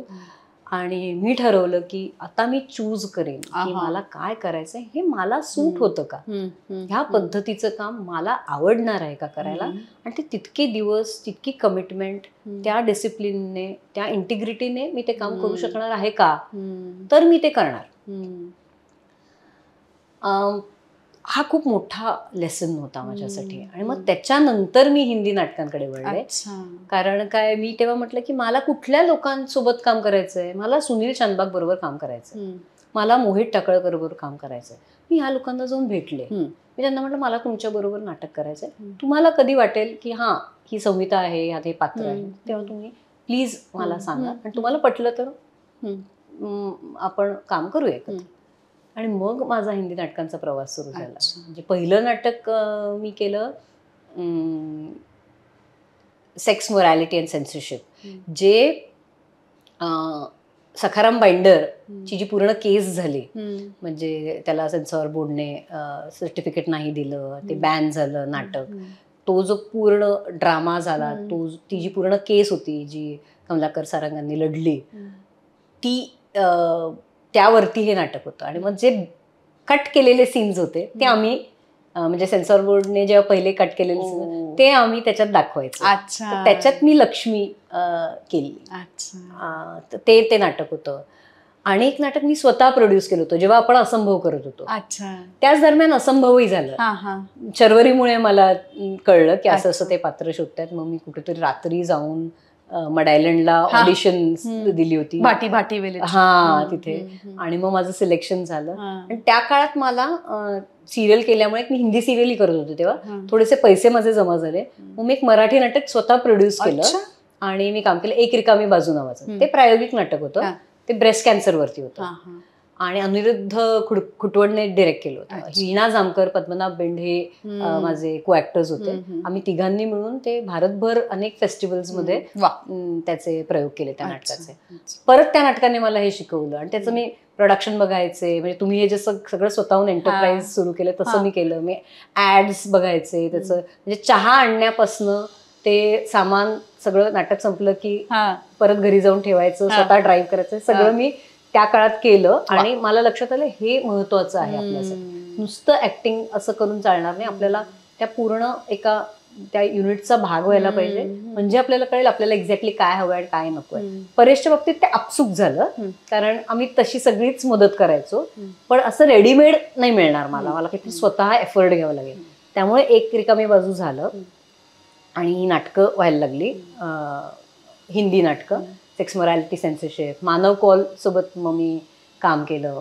Me actually sex morality censorship पाहिल्यानंतर खूप लोकांना अरे हे कोण आहे असं झालं पृथ्वी थिएटरच्या त्या सगळ्या वातावरणात. आपण मराठी नाटक केल्यामुळे आपली प्रॅक्टिस एवढी झालेली असते आणि काय ना, आपण 1000 वेळा स्टेजवर येतो आणि कुठेही कधीही कसाही प्रयोग करतो, त्यामुळे ती प्रॅक्टिस भरपूर होती. त्यामुळे तो कॉन्फिडन्स होता. आणि मग शिवाय त्या नाटकाविषयीचं प्रेम आणि ना रिहर्सल आणि सुनील चांदबाग सारखे दिग्दर्शन, त्यामुळे त्याला एक आपोआप एक चांगलं एक हे मिळालं, फ्लरिश व्हायला त्या कामाला. आणि त्यामुळे लोकांना ते खूप काम आवडलं. मग त्याच्यासाठी काहीतरी अवॉर्ड्स वगैरे सुद्धा मिळाले. मग मानव कॉलने विचारलं, मग त्याच्यासोबत एक खूप छान नाटक होतं मुमताजबाई पतंगवाले म्हणून, त्याचे भरपूर भारतभर शोज झाले. मग या दरम्यान मोहित तेव्हा युकेला होता, तेव्हा त्यांनी मला मेल केला होता की तुम्हाला तुझ्यासोबत काम करायचं वगैरे. मग एक नाटक आम्ही विचार करत होतो पण ते काही झालं नाही. नंतर त्यांनी गजब कहाणी मराठीत केलं, त्याच्यात मी एका हत्तीची भूमिका केली, ती खूप गाजली. त्याचे शोज कमी झाले या सगळ्याचे, पण त्या सर्कलमध्ये एक जे नाव होतं ना तुमचं तसं झालं. आणि प्रायोगिक नाटकाच्या सर्कलमध्ये. आणि त्या दरम्यान मी ह्या नाटकातनं काही पैसे मिळायचे नाही, तर मला हे होतं की आपण आपले स्वतःचे पैसे तर मिळवलेच पाहिजे काही झालं तरी.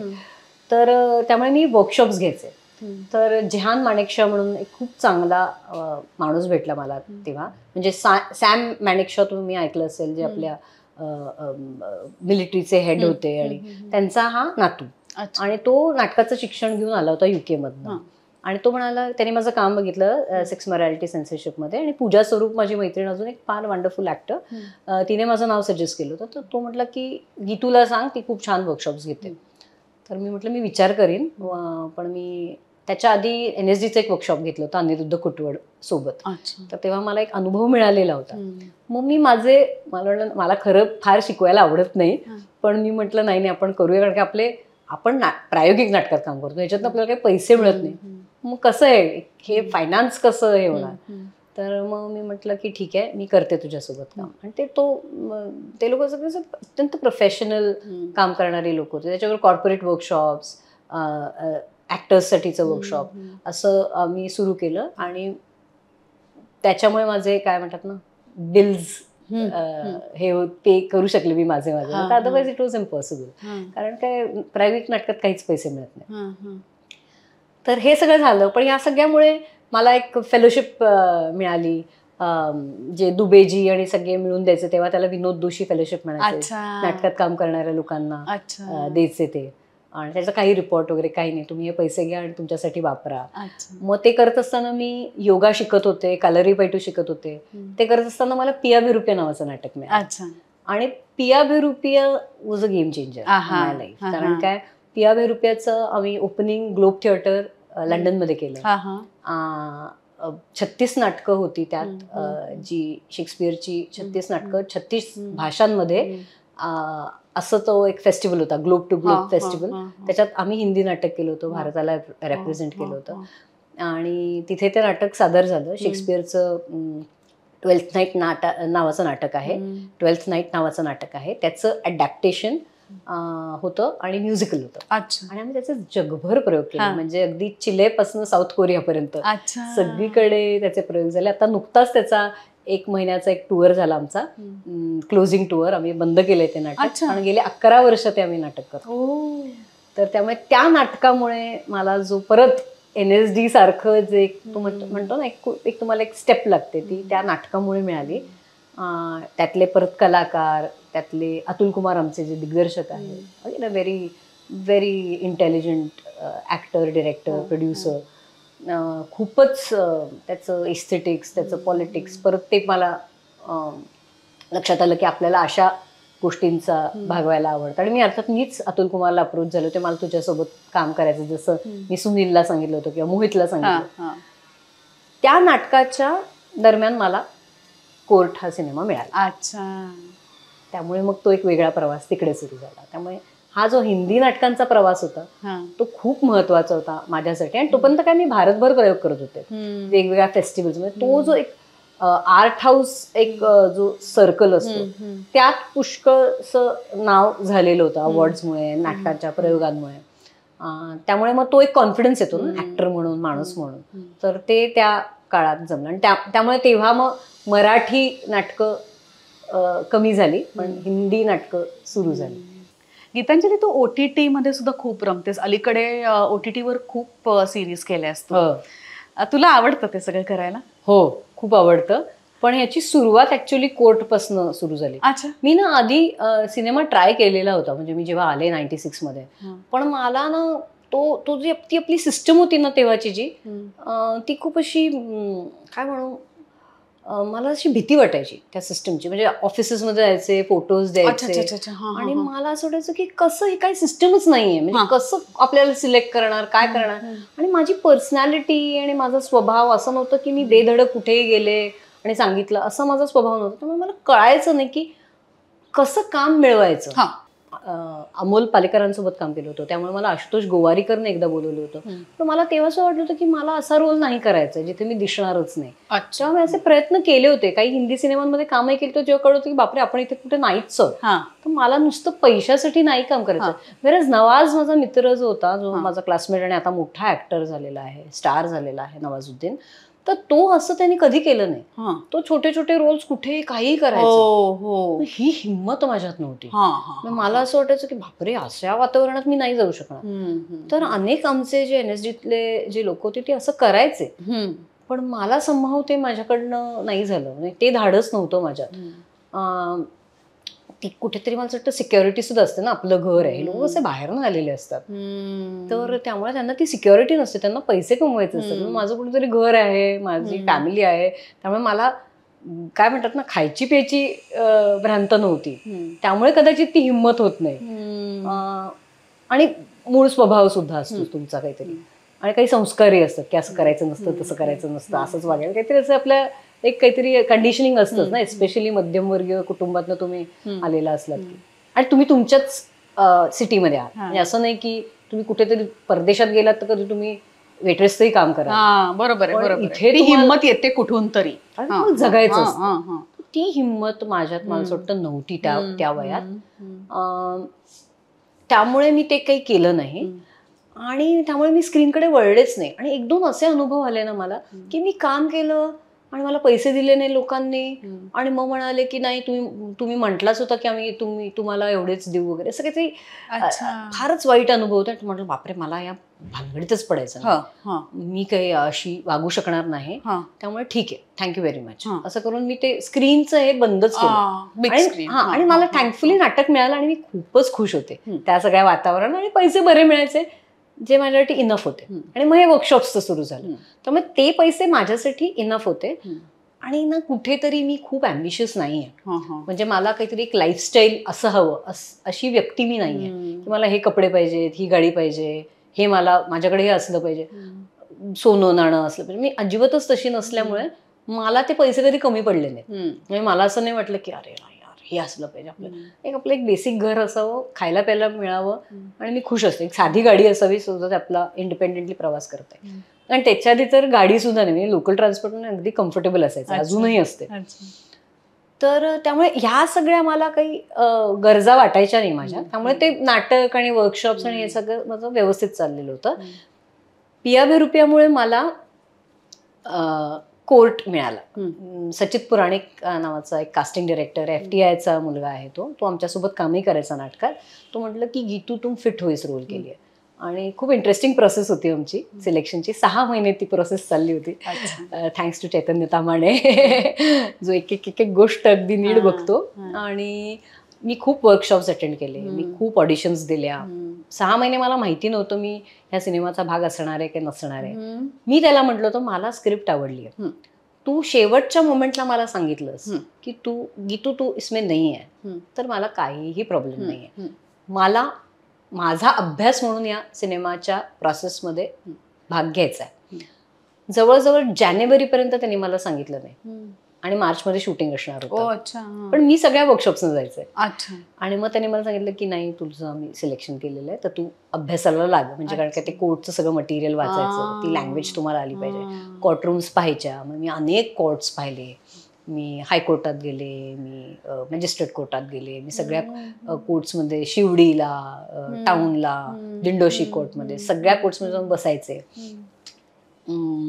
खूपच भयानक अनुभव होता. आणि मला तेव्हा लक्षात आलं की आपण किती फॉर्च्युनेट आहोत की आपण ऍक्टर आहोत.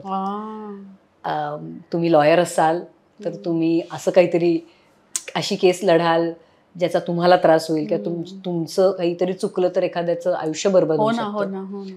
तुम्ही बँकर असाल आणि तुम्ही कोणाला तरी लोन दिलं तर तुमचं आयुष्य किंवा त्यांचं आयुष्य काहीतरी बरबाद होऊ शकतं.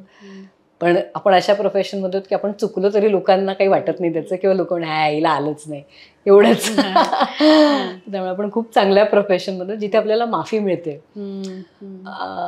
तर खूप काय म्हणतात, एक खूप मोठं लर्निंग होतं माझ्यासाठी जेव्हा मी कोर्ट्स बघत होते. आणि चैतन्यासोबत काम करणं हे फारच महत्त्वाचं होतं मला असं वाटतं माझ्यासाठी. कारण काय, तो ज्या डिटेलमध्ये काम करतो, तो ज्या बारकाईने बघतो गोष्टी, आणि एका गोष्टी मागे किती मेहनत घ्यावी लागते. 6-8 महिन्याचं प्री प्रोडक्शन. आणि इतकं होऊन सुद्धा विवेक गोंबर जो आमचा प्रोड्युसर आणि माझा को ऍक्टर होता कोर्टमध्ये, ते दोघंही अपने को पता नहीं इसका क्या होने वाला. वेनिस फिल्म फेस्टिवलसाठी आमचं सिलेक्शन झालं तरी ते म्हणत होते की not that we are the best. म्हणजे इतकी ह्युमिलिटी आणि इतकं म्हणजे कामाच्या बाबतीतलं प्रेम की, आणि तरुण, सगळी लोक तरुण होती आणि वेगळी एनर्जी होती. आणि सगळे काय ही तुमची फिल्म रिलीज होणार आहे की नाही हे सुद्धा तुम्हाला माहिती नाही. आणि तेव्हा सगळे लोक एवढं सगळा एफर्ट घालतात. आणि अत्यंत वेगळ्या धाटणीची फिल्म. आणि ती फिल्म केली तेव्हा मला अक्षरशः 50,000 रुपये मिळाले. माझे सगळे रिक्षात गेले. पण त्याची व्हॅल्यू आजपर्यंत, आणि मला माहिती आहे मला आयुष्यभर पुरणार आहे. तर हे कळणं, हे लक्षात येणं, ते मला जमलं. ह्याच्यासाठी मी या एकाच गोष्टीसाठी स्वतःचं कौतुक करेन की ती नजर, आणि ती परत that goes back to NSD, की ती NSDने मला नजर दिली की हे महत्वाचं आहे, हे कळणं हे गरजेचं असतं. आणि त्या सिनेमामुळे हा सिरीजचा जो OTT वरच्या ज्या सिरीज आहेत त्याचा मार्ग खुला झाला.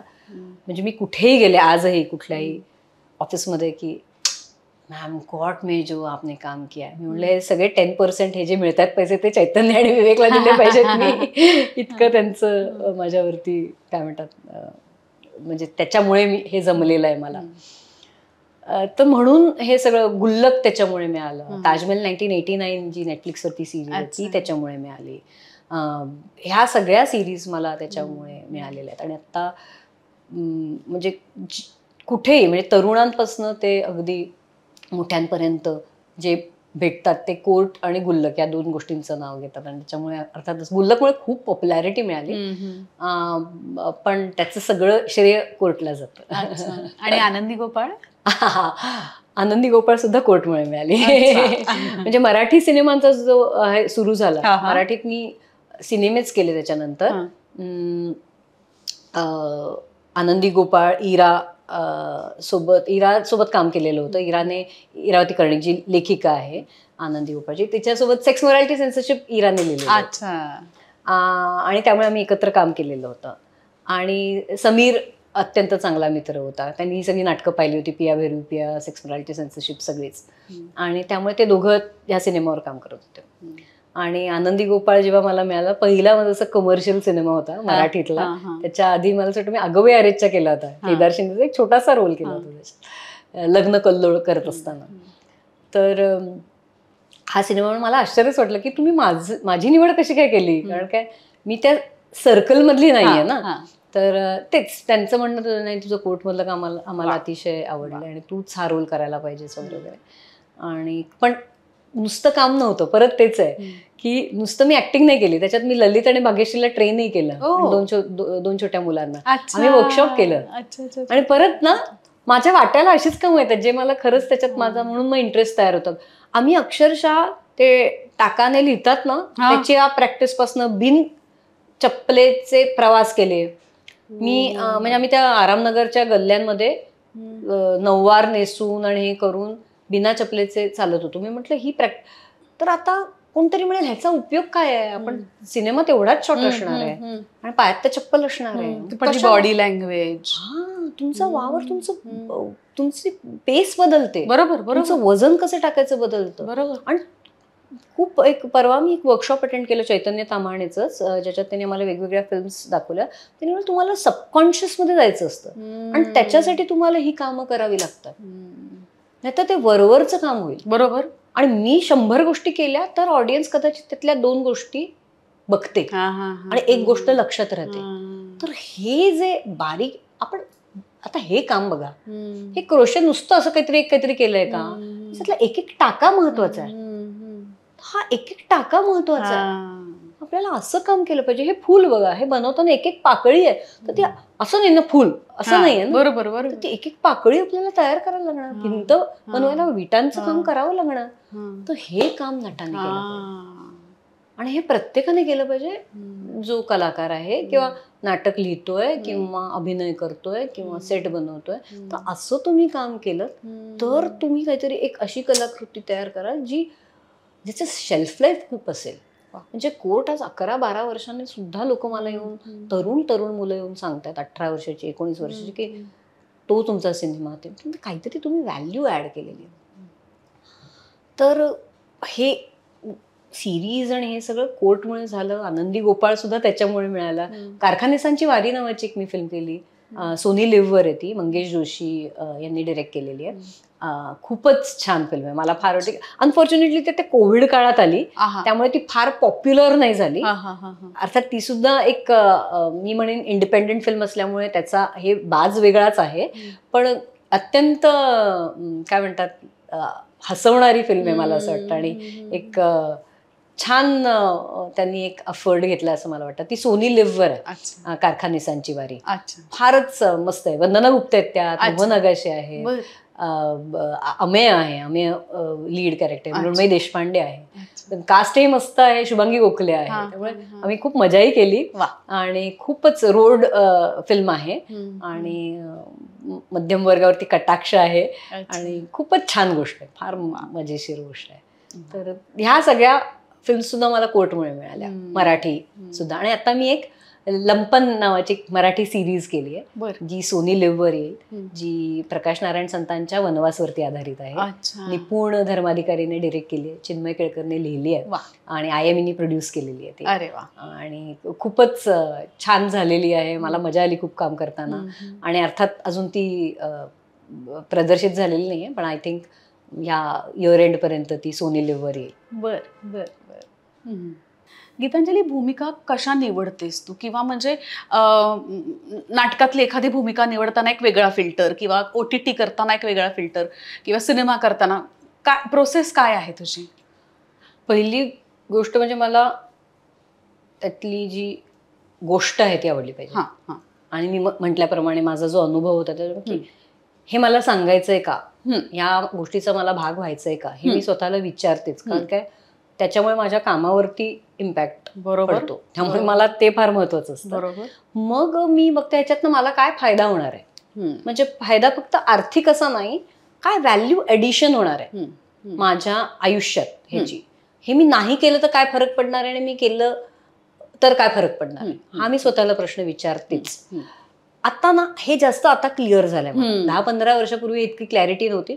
मी इन्स्टिंक्टिव्हलीच सिलेक्ट करायचे, पण एवढं कळत होतं की ह्या लोकांबरोबर मला काम करायचं. आणि मला असं वाटतं लोक माझ्यासाठी अत्यंत महत्वाचे.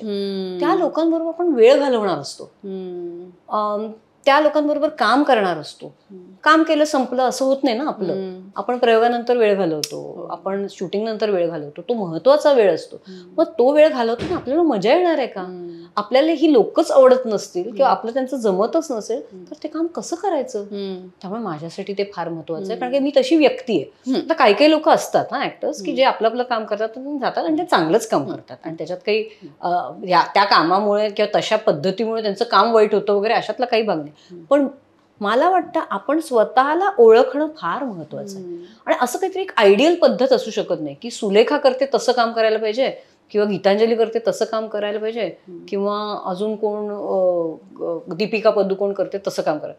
अशी काही पद्धत नाहीये. एस्पेशली आपल्या क्षेत्रात तुम्हाला तुमच्या तब्येतीला साजेसं काम करायला पाहिजे. तुम्हाला वाटेल की हा हे करताना मला मजा येईल, हे मी चॅलेंज घेऊ शकते, ही माझी कपॅसिटी आहे की इथे मला पुश करायला पाहिजे स्वतःला, खूप कम्फर्ट झोन झाला, ते तुम्हाला बघायला पाहिजे. त्यामुळे तुम्हाला स्वतःला ओळखणं फार महत्वाचं आहे. आणि again I go back to NSD. हे शिक्षण मला NSDच्या फाउंडेशन कोर्समध्ये मिळालं. आमचा पहिले first 6 months were about this understanding self. तर आम्ही चाइल्डहुड मेमरीज वरती काम करायचो, आम्ही ऑटोबायोग्राफीज वाचायचो, आम्ही आमच्या वातावरणाविषयी प्रेझेंटेशन्स करायचो, आमच्या इमोशन्स विषयी प्रेझेंटेशन्स करायचो. तर आमचं पहिलं 6 महिने ह्याचाच अभ्यास आहे. पण ते कळायला किती काळ जावा लागतो. एक तप जातं कुठली गोष्ट शिकायला असं म्हणतात आपल्याकडे. ते खरंच आहे. 10 वर्ष जातात, 12 वर्ष. तर हे 10 वर्षापूर्वी मला कळत होतं अशातला भाग नाही, पण आय थिंक मला कुठेतरी ते इन्स्टिंक्टिव्हली कळत होतं. इन्स्टिंक्ट सुद्धा तुमच्या काहीतरी अभ्यासामुळे तयार होते असा माझा विश्वास आहे. ते काहीतरी मॅजिकवरती माझा अजिबात विश्वास नाही. म्हणजे मॅजिक तयार करायला काय करावं लागतं ह्याच्यावरती विश्वास आहे. तर त्यामुळे मला गोष्ट महत्वाची आहे. मग तो रोल काय. मग आता नाटकातलं काय, नाटकात मला असं वाटतं नाटकात काहीही होऊ शकतं. एकतर त्याच्यात तुम्ही काहीही बनवू शकता ना. तुम्ही आज मी खुर्ची म्हणून सुद्धा एक पात्र बनवू शकते नाटकात, जे सिनेमात शक्य नाही. त्यामुळे नाटकासाठी ते खूप माझ्यासाठी महत्वाचं आहे की काहीतरी वेगळं करायला मिळेल का ह्याच्यात. तुम्हाला जेव्हा मोहित टाकळकरने गजब कहाणीसाठी विचारलं की तो एक हत्ती करणार आहे आणि तो सुद्धा एक मेल हत्ती आहे. म्हटलं अरे मी 5 फुटी आहे, माझी पर्सनॅलिटी सुद्धा अशी आहे की मी अशी टिमिड आहे, तर तू मला हत्तीचा रोल करायला सांगतोस. तर तो म्हणतो मला तूच दिसतेस. अच्छा. कारण तुझ्या डोळ्यात जो भाव आहे तो मला त्या हत्तीचा भाव वाटतो. म्हटलं अच्छा बघूया. मग मी त्यासाठी कलरी पैटू शिकले, योगा शिकले, ज्याच्यामुळे मला तो स्टान्स मिळेल, तुम्ही तो वेट दिसेल. मग म्हटलं हे आपल्याला कुठल्या तरी सिनेमात मिळेल का काम. नाही. पिया बेरुपेमध्ये मी 16 वर्षाच्या मुलीचं काम करते जी मुलगा बनून पूर्ण नाटकात वावरते. तर हे काम मला सिनेमात मिळेल का. नाही. मग नाटक करताना मी हे बघते आता, जी आता मला चटक लागलेली आहे की असं काहीतरी वेगळं पाहिजे. परत मला आई बहीण बायको मुलगी या रोल्स मध्ये नाही यायचंय, कारण काय ते नाटकातच शक्य आहे काहीतरी वेगळं करणं. तर त्यामुळे नाटकाचे रोल्स मी असे आता सिलेक्ट करते की मला त्याच्यात काहीतरी वेगळं चॅलेंज मिळालं. सिनेमात किंवा OTT प्लॅटफॉर्मवरती जे मी काम करते त्याच्यात करताना मी परत बघते की कोण प्रोड्युसर आहे, कुठला प्लॅटफॉर्म आहे, ह्यांचं स्वतःचं म्हणणं काय या गोष्टीतनं, माझा रोल काय आहे. आता फॉर एक्झाम्पल गुल्लक करताना आईचा रोल होता. मला काही प्रॉब्लेम नाही आईचा रोल करत, पण त्या आईचं काही म्हणणं आहे का. बरोबर. तर गुल्लक मधलं पहिलंच वाक्य असं आहे की इतने बडे हो गए अभी भी अपनी चड्डियां धोना नहीं सीखा इन लड़कों ने. खूप महत्वाचा मुद्दा आहे. इतने बडे हो गए अभी भी चड्डियां धोना नहीं सीखा इन लड़कों ने. हे महत्वाचं वाक्य आहे. हे पॉलिटिक्स आहे की बाई हे काम करते त्या. तर हे महत्वाचं आहे माझ्यासाठी की बाई काय म्हणते. बाई हिरो आहे त्या पूर्ण सिरीजची. ती तिचं म्हणणं सांगते आणि तिचं असं कुठलं स्टान्स घेऊन किंवा नाही, कारण ती बाई म्हणतच असते खरं तर, आपण त्या पद्धतीने दाखवत नाही. बरोबर. तर हे मग ते महत्वाचं होतं. मग त्याप्रमाणे तुम्हाला पैसे मिळत आहेत का, त्याप्रमाणे किती वेळ द्यायचा आहे, हे सगळं व्यावहारिक गोष्टी तर आल्याच. पण त्या गोष्टीचा भाग व्हायला मला आवडेल का. मग आता गुल्लक झालं, गुल्लक खूप पॉप्युलर झालं, मग त्याच्यानंतर रांग लागली तशाच कामांची. आता मी ते काम नाही करत. म्हणून मग मी ॲमेझॉनवरती एक तू सिरीज आहे, मला फार वाटतं तू ती पाहावीस, किंवा कोणी, मी सगळ्यांना, कारण की ती माझी फेवरेट आहे म्हणून. अनपॉज्ड नावाचं एक हे आहे, एक काय म्हणतात, एक सिरीज आहे ज्याच्यात कोविडच्या गोष्टी आहेत. अय्यप्पा म्हणून डिरेक्टर आहेत आणि शुभम म्हणून एक रायटर आहेत, त्यांनी मिळून लिहिलेली गोष्ट आहे. ज्याच्यात एक कोविड वॉरियरची गोष्ट आहे. संगीता वाघमारे नावाच्या एका BMC स्कूलमध्ये शिकवणाऱ्या टीचरची, जी कोविड वॉरियर झाली आहे त्या काळात, आणि तिच्या आयुष्यात काय झालेलं असतं. अर्ध्या तासाचं तो एपिसोड आहे. तर ती आईच आहे परत, पण ती आई एक सिंगल मदर आहे, जी आपल्या मुलाला जिने वाढवलेलं आहे, जी म्हणजे जिचा नवरा अचानक गेलेला आहे, आणि त्या मुलाचं काय होतं, ती कशी फाईट करते. किंवा रंगबाज नावाची एक सिरीज आहे, त्याच्यात मी काम केलं आहे. त्याच्यात परत एक बाई आहे जिच्या मुलाला तिने वाढवलं आणि जो पुढे जाऊन पॉलिटिक्समध्ये गेला आणि तो त्याचा मर्डर झाला, आणि खऱ्या गोष्टीवरती आधारित ती कथा आहे. तर त्या बाईचा रोल. मग मी आता मला आई करायला प्रॉब्लेम नाही आहे, मला बायको करायला प्रॉब्लेम नाही आहे, मला मुलगी करायला प्रॉब्लेम नाही, पण त्याचं काहीतरी म्हणणं आहे का. आणि मग त्या बदल्यात व्यावहारिक ज्या गोष्टी आहेत त्या, हे मी फिल्टर्स लावते. आणि कधी कधी चुकतंय, असं नाही की कधी कधी चुकत नाही, अरे बापरे आपण हे कसं काय हो म्हणालो, असं होतं. पण शक्यतोवर मी टाळण्याचा प्रयत्न करते की नाही, आपण असं काही करायचं नाही जे आपल्याला आतून पटलेलं नाही. आणि जनरली आपल्याला आतून पटलेलं असलं ना की आपण बाकीच्या ज्या छोट्या छोट्या गोष्टी असतात त्या ऍडजस्ट करतोच. आणि अजून एक मला वाटतं की आत्ताच माझं एज आहे ना, मी जेव्हा रिस्क घेऊ शकेन, जेव्हा मी काहीतरी वेगळं एक्सपेरिमेंट करू शकेन. कदाचित अजून 10 वर्षांनी मी नाही करू शकणार तसं, मग मला जे येईल ते काम मी कदाचित करेन. आत्ता मी नाही केलं, आत्ता मी फिरले नाही, मी भोपाळला जाऊन गुल्लक करते, ताजमहलसाठी मी लखनौ मध्ये होते 1 महिना. आता अजून काही पिया बिरुपियाचा प्रयोग असेल तर आम्ही जगभर कुठेतरी ना, साऊथ कोरियाला गेलो किंवा चिलेला गेलो 1 महिना. तर असं मी माझं फिरणं कशामुळे होणार आहे. तिथे तुम्ही गेलात, तुम्ही वेगळ्या लोकांना भेटता, वेगळे प्रवासातले अनुभव येतात, आणि कामानिमित्त गेल्यावर तुम्हाला एक वेगळी दुनिया बघायला मिळते, जे एरवी आपण प्रवासी म्हणून जातो तेव्हा नाही. तर मग ते सगळं मला तो आनंद घ्यायचा आहे. तर त्यामुळे हे फिल्टर्स लावते मी. या सगळ्या माध्यमात दिसणं कितपत महत्वाचं असतं असं तुला वाटतं? आहे खूप महत्वाचं, पण कारण की तुम्हाला त्या पद्धतीचेच रोल्स मिळतात. आपल्याकडे स्टिरियोटाइपिंग फार लवकर होतं. आणि पण मला नेहमी वाटतं की सीमा बिश्वासकडे काय लुक होता, काय रोल केला तिने फुलनदेवीचा. आणि नंतरही ती काय म्हणतात, राजेश्री प्रोडक्शन्सच्या मध्ये तिने काम केलं ना, आणि दीपा मेहता सोबत काम केलं. तर मला, आणि सीमा बिश्वास परत आमच्या सिनियर, त्यांना मी थिएटरमध्येच पाहिलेलं आहे. तिथे लहरो के राजहंस मध्ये त्या राजकुमारीची भूमिका करायच्या, राणीची भूमिका करायच्या, आणि त्या राणी वाटायच्या. तर मला हा कधी प्रश्न नव्हता, कारण की मी जो लहानपणापासून सिनेमा बघितला ना, मी IIT पवईला राहायचे, त्यामुळे थिएटर्स आमच्या जवळ नव्हते. तर त्यामुळे मी घरीच दूरदर्शनने माझं सगळं आयुष्यात शिक्षण केलेलं.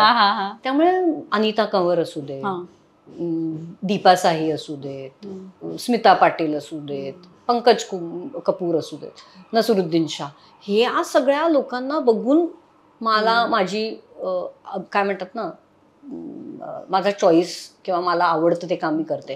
कारण की ह्या लोकांनी अशीच कामं केली, आणि हे कुठे ग्रेट लुकर्स आहेत. आणि मला त्या भानगडीतच पडायचं नाही. मी स्वतःला मानतच नाही की मी माधुरी दीक्षित किंवा दीपिका पदुकोण सारखे मला रोज मिळाले, मला करायचे, मला त्याच्यात इंटरेस्टच नाही.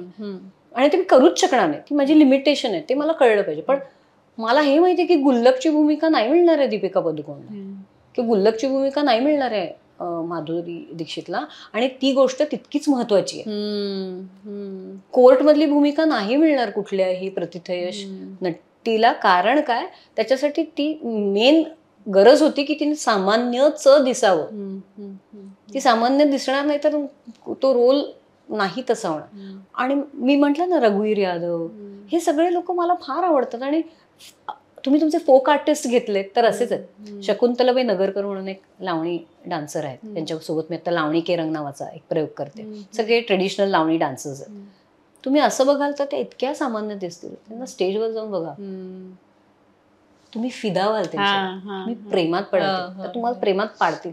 ही ताकद, ही ताकद मला मिळवायची आणि तोच माझा ध्यास आहे, तीच माझी आस आहे. मला नाही वाटत हे सगळं काही मॅटर करतं.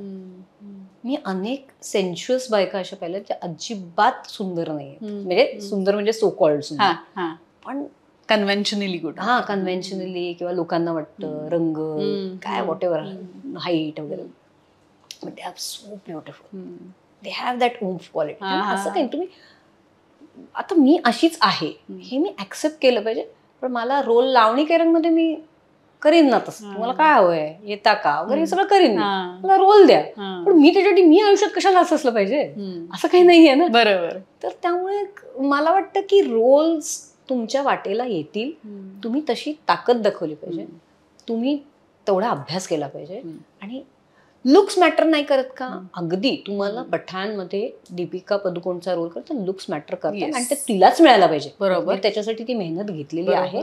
तशी पर्सनॅलिटी आवश्यक आहे, कतरिना कैफ आवश्यक आहे, ह्याला मी अजिबात नकारत नाहीये, ते महत्वाचंच आहे. पण त्याच्यासोबत तुम्हाला ही पात्र सुद्धा लागणार आयुष्यात. आणि नेहमी सेंट्रल रोल्स त्यांचेच असतील असं नाही, असे अनेक सिनेमे असतील, अशी अनेक नाटकं असतील ज्याच्यात ह्या पद्धतीचे सेंट्रल रोल्स नसतील, पण तुम्हाला मास एंटरटेनमेंट करायला कदाचित ह्या भूमिका लागतील. तो सिनेमा पोचवायचा असेल तर तुम्हाला शाहरुख खान सारखा, तर ट्रेडिशनली बघितलं तर असंच काही शाहरुख खान किंवा अमिताभ बच्चन काही खूप हँडसम व्यक्तिमत्व नाही आहेत ना, धर्मेंद्र किंवा राजेश खन्ना सारखे, पण ते झालेच आहेत की पॉप्युलर. त्यामुळे असं मला नाही वाटत. आणि पण मॅटर करतं, मी नाही म्हणणार असं नाही की आपल्या स्पेशली आपल्या क्षेत्रात आणि आपल्या देशात किंवा मला असं वाटतं जगभर ते मॅटर करतं, पण ती समाजाची धाटणीच तशी आहे म्हणूनही मॅटर करतं मला असं वाटतं. तर त्यामुळे सेकंडरी, आणि मला त्याचं काही वाईट वगैरे वाटत नाही. मला अगदी मी ऍक्सेप्ट करते ते की आपण 5 फुटी आहोत, आपण अत्यंत सामान्य दिसतो, आणि त्याच्याबद्दल मला असं काही वाटत नाही मला गंड आहे काही, असं अजिबात नाही. जो कदाचित एक 10-15 वर्षापूर्वी आपण मिसफिट होत असं वाटायचं, पण आता मला नाही वाटत. I am very comfortable. मला माझे पांढरे केस दिसले, मला प्रॉब्लेम नाही आहे. सगळ्यात उत्तम सुंदर दिसायला पाहिजे असं माझा काही अट्टहास नाही आहे. आपण जसे आहोत तसे दिसू. बरं, तुझ्याबद्दल सगळं कळलं, जी उत्सुकता होती तुझ्याबद्दल जाणून घ्यायची, मला माहिती तू काय प्रश्न विचारला, आपण थोडस डायव्हर्ट होऊन अतुल दादाकडे येऊया का? त्याशिवाय काय पर्याय नाही आहे. हो, अगदी विचार.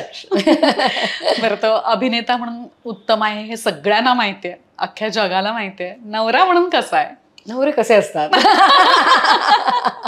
नवरा बायकोचं नातंच असं आहे की ते कठीण नातं आहे, सगळं जगातलं सगळ्यात कठीण नातं आहे मला असं वाटतं.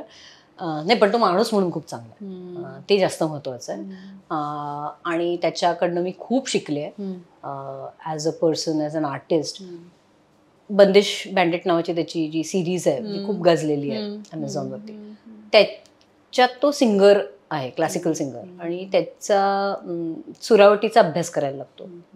तो 2-2, 3-3 तास रियाज करतो त्याचा. त्याला गाणं अजिबात येत नाही, पण त्याला ते सगळं पाठ असतं. सा प रे ग म असं काही जे असेल ते सगळं त्याला पाठ असतं, आणि तो तेवढ्या मेहनतीने ते करतो. नटरंगासाठी सगळ्यांनाच नटरंग आवडतो, त्याच्यासाठी त्यांनी जी मेहनत घेतली मी बघितलंय. आणि ही इंटिग्रिटी, हा ध्यास, हे त्याच्यात आहे, आणि मी त्याच्याकडनं शिकले. मी असं म्हणेन तो कोणालाही काही असेल तर उडतं उत्तर देणारच नाही. त्याला त्याचा अभ्यास असेल, त्याला वाटत असेल की नाही हे काहीतरी मी कॉन्ट्रीब्यूट करणार आहे, हा सल्ला कोणी येतं ना काही सल्ला वगैरे, तो त्याला पूर्ण समजवेल. तसं हा करा छान छान असं कधीच म्हणणार नाही. कोणी सिनेमा घेऊन जरी आलं की तुम्ही कराल का मेन, एखादा माणूस म्हणतो की आपल्याला मिळतंय ना करूया, आपल्याला मेन रोल मिळतो ना, असं कधीच करणार नाही. तू सगळं समजवेल, हे असंच असतं. तुम्ही घालणार का एवढे पैसे, आहे का तेवढी तुमची ताकद, ते परत मिळणार नाही. एवढ्या त्या काय म्हणतात ना, ऑनेस्टी, इंटिग्रिटी एवढी आहे की म्हणजे आम्ही चिडवतो त्याला, केवढा विचार करतोस रे, केवढं काय विचार कर, पण ते महत्वाचं आहे. कारण की तुम्ही लोकांसोबत काम करत असता, लोकांचे पैसे इन्व्हॉल्ड असतात, कोणालाही तुम्ही असं लाईटली घेऊ शकत नाही. त्यांना पूर्ण कल्पना पाहिजे. तर ह्या सगळं कोणतरी एक आपल्या इन्व्हेस्ट केलं एवढं, तर आपण तो रिझल्ट दिला पाहिजे. आपण आपलं बेस्ट केलं पाहिजे. मग काय पुढे गेले आपल्या हातात नसतंच, पण आपण काम केलं. या बाबतीत तो अत्यंत पर्टिक्युलर आहे. एखाद्याला वेळ दिली तर ती पाळणं, ती तेवढी रिहर्सल करणं खूपच पर्टिक्युलर आहे. आणि आय थिंक म्हणजे आमचं आत्तापर्यंत पटलं ह्याचं कारण तेच आहे, तो माणूस म्हणून अत्यंत ऑनेस्ट आहे. आता ह्याच्यात नवरा बायकोचं नातं आलं की मग प्रॉब्लेम येतो. मग तुम्ही म्हणणार त्याने हे नाही केलं, इतका वेळ द्यायलाच पाहिजे होता का, मग तू इथे, मग तो काही नाही. पण आम्ही थँकफुली सुरुवातीच्या काळात खूपच भांडणं आणि हे सगळं झालं, पण एका मोमेंटला आम्हाला वाटतं दोघांना कळलं की आपण इंडिव्हिज्युअल्स, आम्ही असे कपल म्हणून, किंवा आता आम्ही कसं दोघं सगळीकडे जाणार, किंवा इव्हन असं नाही की आम्ही सोशल मीडियावरच नसतो किंवा फंक्शन, आम्ही घरी सुद्धा असे काही फॅमिली फंक्शन्स एकत्र जातोय वगैरे, असे आम्ही लोकच नाही होत तशी. आम्ही इंडिव्हिज्युअल्स आहोत आणि आम्हाला, आणि ते तुम्ही रिस्पेक्ट करतो आणि आम्हाला त्याच्यातच आम्ही कम्फर्टेबल आहोत. मलाही आवडणार नाही मी क्लिंग केलंय त्याला, त्यालाही आवडणार नाही की तो माझ्यासोबत सगळीकडे येतोय. त्यामुळे आम्हाला, आणि जेव्हा गरजेचं असतं तेव्हा आम्ही येतो. आम्ही जेव्हा आमच्या फॅमिलीजमध्ये काही अशा सिच्युएशन झाल्या की जेव्हा आमची दोघांची गरज होती, तेव्हा आम्ही तिथे उभे राहिलोय आणि आम्ही दोघांनी तो काळ जो आहे तो निभावलेला आहे. I think that is important. तुम्ही फोटो टाकले पाहिजेत रोज, किंवा तुम्ही पार्ट्यांनाच गेलं पाहिजे एकत्र, किंवा काय ना सारखं तुम्ही कुठल्या तरी सुट्ट्यांवर गेलं पाहिजे एकत्र, असं मला वाटत नाही. हे कंपल्शन्स मला जरा हे वाटतात. आणि मला लोक, तुम्ही दोघांनी एकत्र काम नाही केलं, म्हणलं मी वेगळी ऍक्टर आहे, तो वेगळा ऍक्टर आहे, आम्हाला कोणतरी विचारलं तर आम्ही काम करू, पण आम्ही असं आता आमच्यासाठी गोष्ट लिहा बाबा, मी असं नाही सांगू शकत. आणि मला नाही वाटत असं काहीतरी मला तर मज्जाच येते की तो माझं वर्केशन असतं. कामाला जेव्हा मी जाते तेव्हा me it's vacation come work, तर त्यामुळे मी घरापासून दूर, सगळे आपल्याला एक आपली स्पेस मिळते, आपलं काहीतरी एक्सप्रेशन असतं, ते आपल्याला एक्सप्लोअर करायला मिळतं. त्याच्यात परत घरचे कशाला यायला पाहिजे. त्यामुळे अतुल ॲज अ नवरा ठीकठाक आहे, पण as a human being is very good. कमी जास्त प्रमाणात तुम्ही दोघंही सारखे सुद्धा आहात. म्हणजे मी असं ऐकलंय, correct me if I am wrong, की तुझ्या घरात फार गॅजेट्स नाही आहेत, इलेक्ट्रॉनिक्स तू फार यूज करत नाहीस, किंवा तुझ्या घरामध्ये तुम्ही खाली चटई घालून किंवा गादीवरती झोपता, बेड नाही आहेत किंवा वॉशिंग मशीन नाही आहे. सो किंवा खूप महत्वाचं, तुम्ही दोघांनीही एकत्र निर्णय घेतला मुलं न होऊन देण्याचा. सो अनलेस अँड अंटिल तुम्ही दोघं एका विचारांचे किंवा एका पेजवरती नसल्याशिवाय हे सगळं होऊ शकत नाही. ऍब्सोल्युट. आणि ते मला तेच वाटतं की ह्या सगळ्या गोष्टी फार महत्वाच्या होत्या. मूल होऊ न देणं हे महत्वाचं होतं. ह्याच्यासाठी आम्हाला कळलं की we won't be good parents. कारण काय, आम्ही आमच्या कामात इतके मग्न असतो की आपण वेळ, किती महत्वाचा तो जॉब आहे आई वडील होणं, मुलांना वेळ देणं. तर तुम्ही आहात का? आणि हे तू बरोबर बोललीस, जॉब आहे. हो हो. आणि तुम्हाला 24 तासाचा तो जॉब आहे. मला इथे माझा स्वयंपाक तुम्हाला प्रामाणिकपणे करावंच लागतं. मग तुम्ही करू शकणार आहात का? तुम्हाला वेळ आहे का तेवढा? तुमच्यात ती कपॅसिटी आहे का ऍज ह्युमन बिंग्स? नाहीये माझ्यात ती कपॅसिटी. खूप मोठं काम आहे आयुष्यातलं ते. नाही खूप. आणि त्याच्यात परत तेच ना की त्याच्यात काय नाही, चुकलं माझं असं करून नाही. तुम्ही आयुष्यभर तो गिल्ट घेऊन जाल की मी माझ्या मुलीला वेळ नाही दिला किंवा त्यांचं नुकसान झालं आपल्यामुळे, असं नाही व्हायला पाहिजे. मग तुम्ही ते कमिटेडली तुम्ही आणि मग तो दोघांचा जॉब आहे, असं नाही की एकट्यानेच करून चालेल. मग आम्ही दोघं तितका वेळ द्यायला तयार आहोत का? नाही, मग आपण नको. आम्ही दोघं खूप प्रॅक्टिकल आहोत असं मला वाटतं. आम्ही कुठल्या तरी अशा भ्रमात नाही आहोत की आपण असे आहोत मग आपल्याला हे करायला पाहिजे किंवा आपल्याला हे दाखवायला पाहिजे लोकांना किंवा आपल्या फॅमिलीला, असं नाही. आम्ही खूप प्रॅक्टिकल आहोत. आम्ही खूप उद्धट आहोत अशा बाबतीत आणि आम्ही क्लिअरली सांगतो आमच्या घरच्यांना किंवा कोणी आम्हाला प्रश्न विचारले. वाईट नाही का वाटत? वाईट वाटतं कधी कधी की अरे आपण आपल्या आईवडिलांचं ऐकत नाही की आपण त्यांना असं. पण ते माझं म्हणणं आहे की तुमच्या लिमिटेशन्स, तुमची कपॅसिटी हे तुम्हाला कळलंच पाहिजे. नाहीतर तुम्ही काहीतरी ओव्हर कमिट करून बसाल, तुम्हाला ते जमणार नाही, तर सगळ्यांचंच नुकसान आणि एस्पेशली अशा गोष्टींच्या बाबतीत. त्यामुळे ते महत्वाचा निर्णय आम्ही एकमत होतं. मी ना 31व्या वर्षी हा निर्णय घेतला आणि त्याच्या आधी मला क्लॅरिटी नव्हती, कारण की मी माझ्याच सगळ्या ह्याच्यात गुंतलेले होते की आपल्याला काय करायचं. पण मला काय भीती होती, अतुल खूप स्ट्रॉंग हेडेड आहे. त्याने एकदा ठरवलं म्हणजे तो ठरवलं आणि तो तसंच करेल वगैरे वगैरे. मी अशी काही नाही आहे. मी अत्यंत इम्पल्सिव्ह आहे. मला असं वाटू शकतो अरे मी काल आपण हे म्हणालो पण आज मला ते म्हणायचं नाहीये किंवा परवा मी काहीतरी वेगळंच म्हणेन, असं होऊ शकतं माझ्या बाबतीत. तर मला ही माझ्या बाबतीत भीती होती की मी 12 वर्षाने 13 वर्षाने समजा मला वाटलं तर काय होणार आपलं, आणि आपल्यात होऊ शकतं, माझं असं होऊ शकतं. पण तेव्हा मी विचार केला की नाही, आपण हळूहळू तयारी करायची की हे नसणार आहे. आणि म्हणून मी लहान मुलांसोबत काम करते माझ्या गावात. अच्छा, त्याच्याबद्दल सुद्धा ऐकायला आवडेल. क्वेस्ट नावाची संस्था आहे, क्वालिटी एज्युकेशन सपोर्ट ट्रस्ट. तर मी आणि अतुलने हे ठरवलं की आपण अभिनयाच्या शिवाय काहीतरी केलं पाहिजे. कारण काय, सतत त्याच लोकांमध्ये असणं, सतत त्याच विषयावरती बोलणं हे आमच्या दोघांसाठी जरा बोरिंग आहे. मला कंटाळा येतो. आम्ही पार्टीज जात नाही, आम्हाला फार आवडत नाहीत पार्टीज. तर मग काय करायचं, तर मग आपण हे काहीतरी वेगळं शोधूया स्वतःसाठी काहीतरी. तर तेव्हा आम्हाला निलेश नेमकर नावाचे एक गृहस्थ भेटले, जे एका संस्थेत सोबत काम करायचे. आणि मग त्यांनी एक अभ्यास वर्ग सुरू केला, ज्यात आम्ही एज्युकेशन विषयी काय अनेक आर्टिकल्स वाचायचो आणि अगदी क्लासरूम मध्ये कसा एखादा विषय शिकवावा, तर त्याची फिलॉसॉफी किंवा त्याचं जे प्लॅन आहे किंवा एक पॉलिसी आहे गव्हर्नमेंट लेवलवर, त्याच्यापर्यंत सगळ्याचा अभ्यास करायचो. आणि मग तेव्हा निलेश नेमकर म्हणाले की मला माझी एक स्वतःची संस्था सुरू करायची आहे, तर तुम्ही कोण मला साथ देऊ शकाल. तेव्हा आम्ही त्यांना जॉईन झालो आणि जवळजवळ 12-13 वर्ष मी त्या संस्थेबरोबर काम केलं. मी एक त्याच्यात प्रोजेक्ट तयार केला गोष्टरंग नावाचा, ज्याच्यात आम्ही लेखन वाचन मुलांचं वाढावं यासाठी पुस्तकांवरती आधारित नाटुकल्या असं आम्ही प्रेझेंट करायचो. पालघर जिल्ह्यातल्या जवळजवळ 50 आश्रमशाळांमध्ये जवळजवळ वर्षभरात 100 प्रयोग व्हायचे, 6 अशा नाटुकल्यांचं पुस्तकावरती आधारित. आणि त्याच्यासाठी 5 लोक महाराष्ट्रातनं सिलेक्ट केली जातात, ज्यांना नाटकातला अनुभव आहे किंवा नाटकाचं शिक्षण आहे, आणि त्यांना स्टायपेंड मिळते. 18,000 रुपये फेलोशिप आहे ती, आणि 1 वर्षाचा कोर्स आहे, रेसिडेन्शियल फेलोशिप आहे, जिथे तुम्हाला मुलांसाठी परफॉर्म करता येतं. पण ह्या सगळ्यात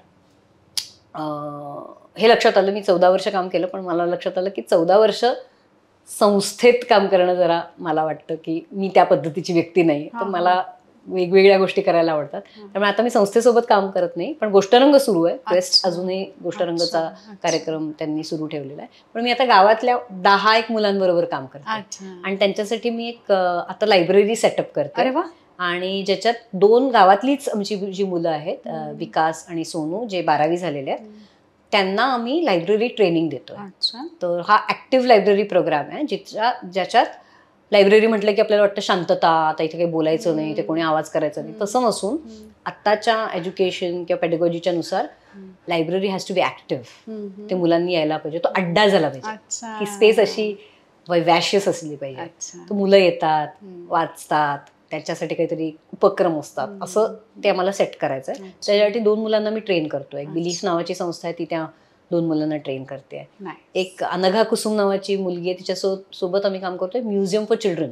आमच्या इकडचंच जी झाडं, पानं, फुलं आहे त्याच्याविषयी रिसर्च करून त्याच्याविषयी एक इन्स्टलेशन एक उभारण्यात येणार आहे टेम्पररी, आणि मग ते कदाचित परत दरवर्षी काहीतरी त्याच्यात ऍड होऊन, म्हणजे त्याचं नाव असं आहे बढते बच्चों का बढता म्युझियम. तर मुलांसोबतच ते काम करतोय. तर असे 2 प्रोजेक्ट्स माझे सुरू आहेत. गीतांजली, तुझ्यासाठी अवॉर्ड्स म्हणजे काय? तुला भरपूर अवॉर्ड्स मिळाली आहेत, आणि अवॉर्ड्स म्हणजे आनंद की जबाबदारी? ऍक्च्युली काय असं मला उत्तर नाही देता येणार. अवॉर्ड्स म्हणजे ना, मला पहिलं जेव्हा अवॉर्ड मिळालं ते लग्न कल्लोळसाठी मिळालं, सपोर्टिंग ऍक्टर म्हणून. आणि मी बाहेर आले अवॉर्ड घेऊन, आणि आम्ही कुठेतरी प्रयोग करून आलो होतो नाशिकहून, आणि आशिष बेंडेने माझं अवॉर्ड घेतलं होतं. आणि मग त्यामुळे मला मी खूप खुश झाले होते, कारण ते मला वाटतं माझं कमर्शियलचं पहिलं अवॉर्ड. आणि बाहेर आले, मला कोणतरी विचारलं, अतुलला मिळालं का? आणि मला म्हणजे मला रडूच आलं तेव्हा. पण म्हटलं हे काय, मला मिळालेलं आहे असं झालं. तर त्या दिवशीच मला काय लक्षात आलं हे, की अवॉर्ड्स हे काही आपल्याला मिरवायचे, कारण की ते लोक विसरतात 2 मिनिटात. त्यामुळे ते लोकांसाठी नाहीच आहे की त्याचं काहीतरी आपण दाखवायचं की मला हे अवॉर्ड मिळालं वगैरे. आपल्याला कधी कधी बरं वाटतं व्हॅलिडेशन मिळालं की अरे हा, ह्या 4 लोकांनी आपल्याला सिलेक्ट केलं किंवा लोकांना आपलं काम आवडलं, तेवढंच त्याचं महत्व द्यायचं, ते सेलिब्रेट करायचं आणि विसरून जायचं. हे मला लक्षात आलं त्याच दिवशी पहिल्याच अवॉर्डला. तर त्यामुळे शिक्षण आधीच झालं होतं. पण बरं वाटतं अवॉर्ड्स मिळाले की, छान वाटतं. आपल्याला वाटतं की हा चला, आपला चॉईस काही चुकला नाहीये. आणि फिल्मफेअरचं कोर्टसाठी मिळालं होतं, गुल्लकसाठी फिल्मफेअर मिळालं, कोर्टसाठी फिल्मफेअर मिळालं, आणि अनेक ठिकाणी काहीतरी नॉमिनेशन होत राहतं. कारखानीसांच्या बारीसाठी मला वाटतं मिळालं. फिल्मफेअर मला खूप मिळालं तसं माझ्या लक्षात आलं. आणि आता मेटा अवॉर्ड्स असतात, थिएटरचे अवॉर्ड्स असतात, Mahindra excellence in theatre awards. त्याच्यासाठी मला सेक्स मॉरॅलिटी सेन्सरशिपसाठी मिळालं होतं. आणि आता लावणी के रंग, जे मी शकुंतलाबाईंसोबत करते, त्याच्याबद्दल सुद्धा जाणून घ्यायला आवडेल मला.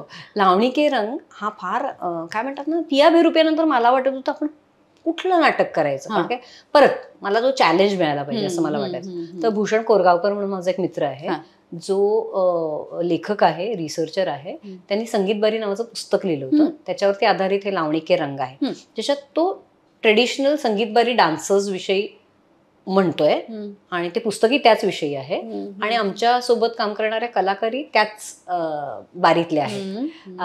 शकुंतलाबाई नगरकर यांना संगीत नाटक अकॅडमी अवॉर्ड आहे, आणि अनेक अवॉर्ड्स आहेत. आणि त्या 65 वर्षाच्या आहेत, कॅन्सर सर्वायव्हर आहेत. आणि त्या जेव्हा उभ्या राहतात आणि नाचतात आणि अदाकारी करतात, तर तो अनुभव त्यांच्याकडनं शिकण्याचा, त्यांच्यासोबत काम करण्याचा, हा मला हवा होता.